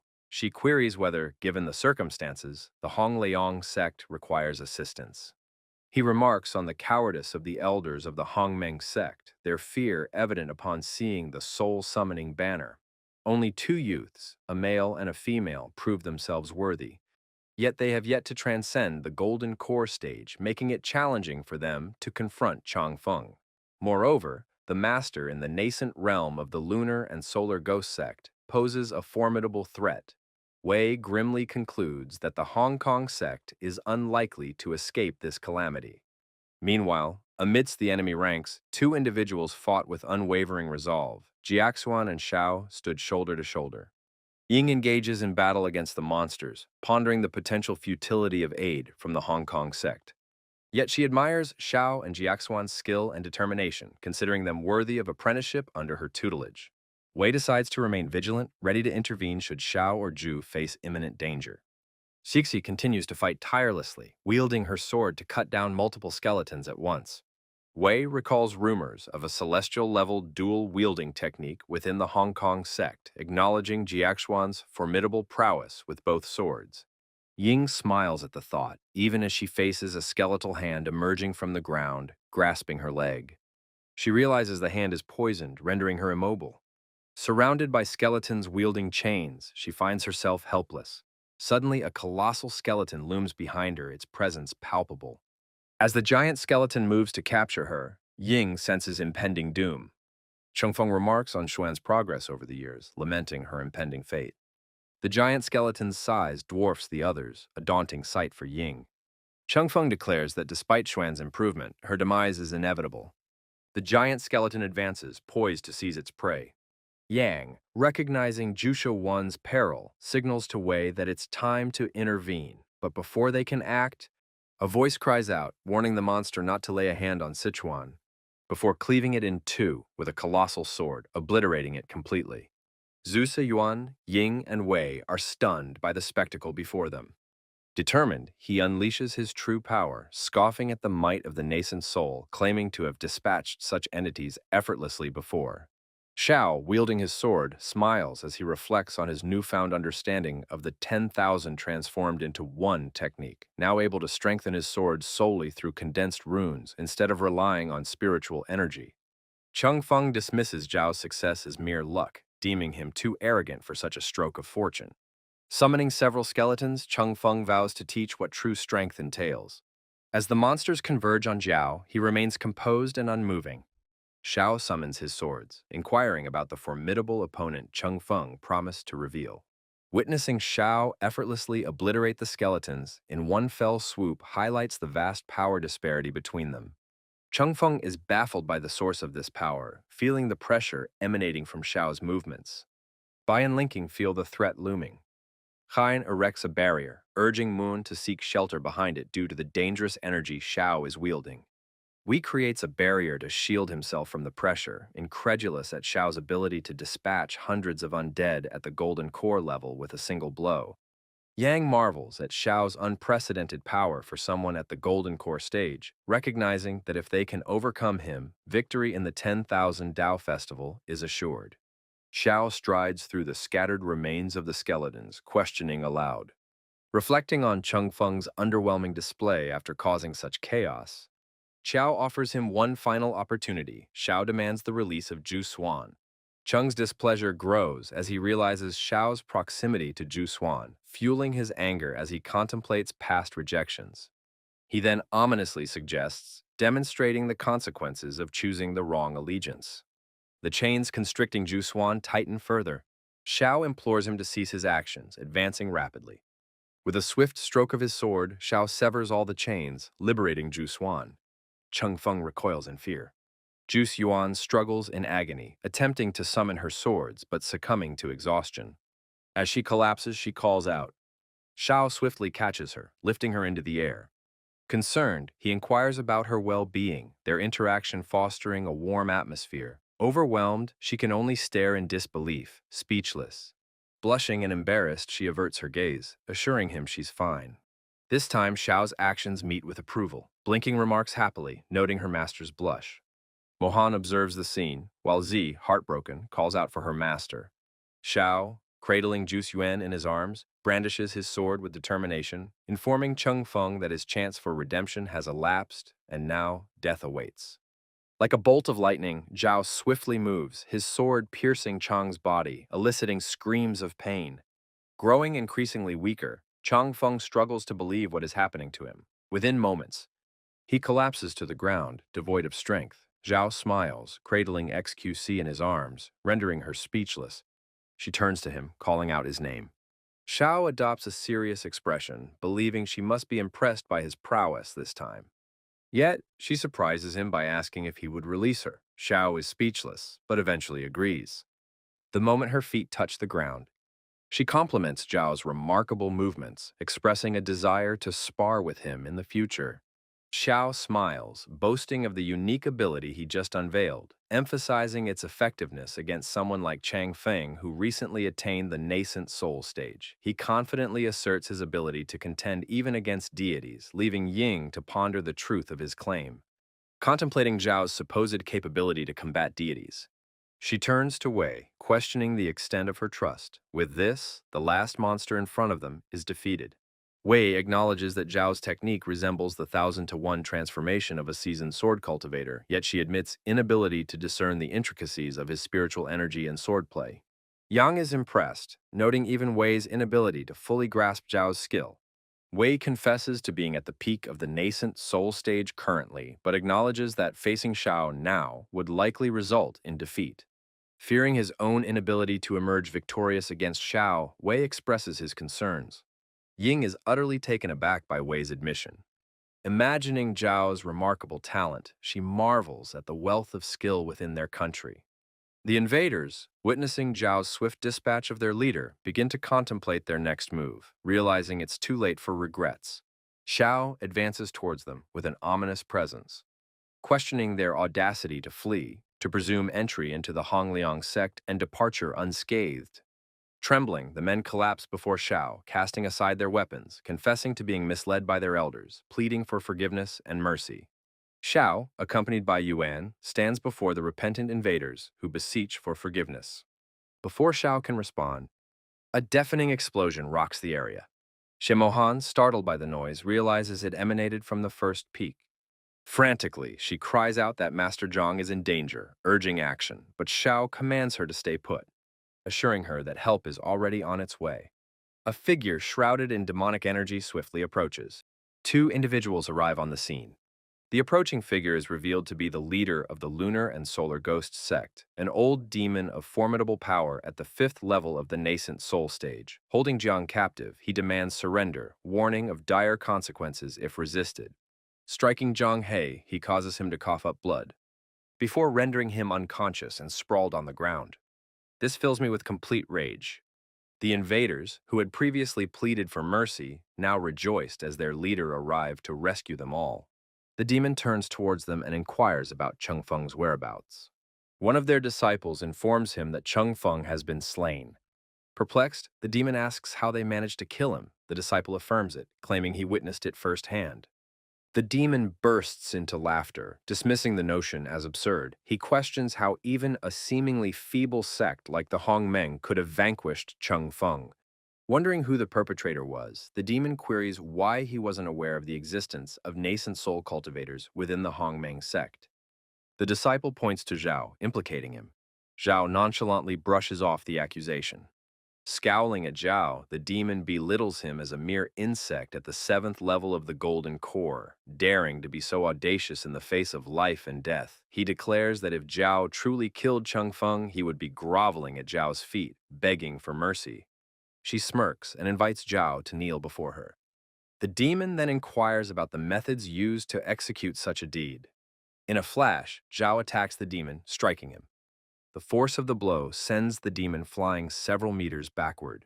She asserts that words alone wouldn't suffice to convince the demon, preferring to demonstrate how Cheng Feng was dispatched. Lying on the ground, the demon begrudgingly agrees to this proposal. Rising to his feet, the demon retrieves his sword, poised to strike down Zhao then and there. A surge of energy gathers within the sword as he unleashes it towards Zhao. The clash of their swords creates immense pressure, propelling both of them. The commotion sends the bystanders scurrying for safety. Zhu Xuan swiftly erects a barrier, instructing everyone to seek shelter behind it. Merely from the force of the blows exchanged between the demon and Xiao, the invaders sustain injuries. Xi and Mulan observe from a distance. Xu begins to ponder, noticing Zhao's keen ability to anticipate his movements. The Luo Yun sword she had acquired is a low-grade spiritual sword of celestial caliber. Utilizing the 10,000 kilometers technique, it should possess the power equivalent to a middle-grade celestial sword. Xi acknowledges that the demon's sword surpasses hers, likely of the highest grade. As the battle intensifies, C grows apprehensive, recognizing the escalating danger. The demon attempts to strike Xiao, who swiftly evades the attack. Xiao retreats, leaping backward. He requests the loan of just one sword. Shou channels his energy, summoning the swords instantly. He also deploys his flexible swords. Impressed, she observes her master utilizing the seven-star exorcist sword formation technique. She admires Xiao's mastery of the technique. At that moment, Xiao is enveloped by a dense and unwavering aura. His swords are poised and ready for action. She confronts the demon, declaring that regardless of his self-proclaimed divinity, his fate is sealed. He will perish today. Sikan barely contain her elation, recognizing the seven-star exorcist sword formation as a high-grade celestial-level technique. When all seven swords are engaged, its power rivals that of the Z-grade immortals. She tosses her sword to SEO, offering its use if needed. Ying marvels at the sight before her, having only encountered the sword formation in ancient texts, never anticipating witnessing its manifestation firsthand. Retrieving her sword, she offers it to him, suggesting that if he intends to execute the seven-star exorcist sword formation, her sword, a terrestrial-level dragon sword of the highest quality, could be of use. Yang sees this as a prime opportunity to earn Zhao's trust, with everything now in place, as Xiao possesses the finest swords. Pointing at the demon, he vows to eradicate the lunar and solar ghost sect's presence. Today is the day. Xiao initiates his assault. The demon, sporting a smirk, questions whether Xiao truly believes that additional swords would guarantee victory. Fearlessly, the demon meets Zhao's onslaught, only to realize his defense is inadequate. His attempt to block the attack proves futile. The strike circumvents his defenses, leaving the demon grievously wounded. Undeterred, he admonishes Zhao not to become too arrogant too soon, asserting that regardless of Xiao's prowess, he won't leave the scene alive today. Employing a spell, the demon declares it's time to utilize his allies as he launches an assault against them. The few survivors question why their leader would turn against them. The demon begins to drain the life force and blood from his comrades. Enraged by this betrayal, Zhao condemns the demon for not even sparing his own companions, sealing his fate. If you liked the video, then subscribe to the channel and write a comment about what you liked. All the best. See you soon.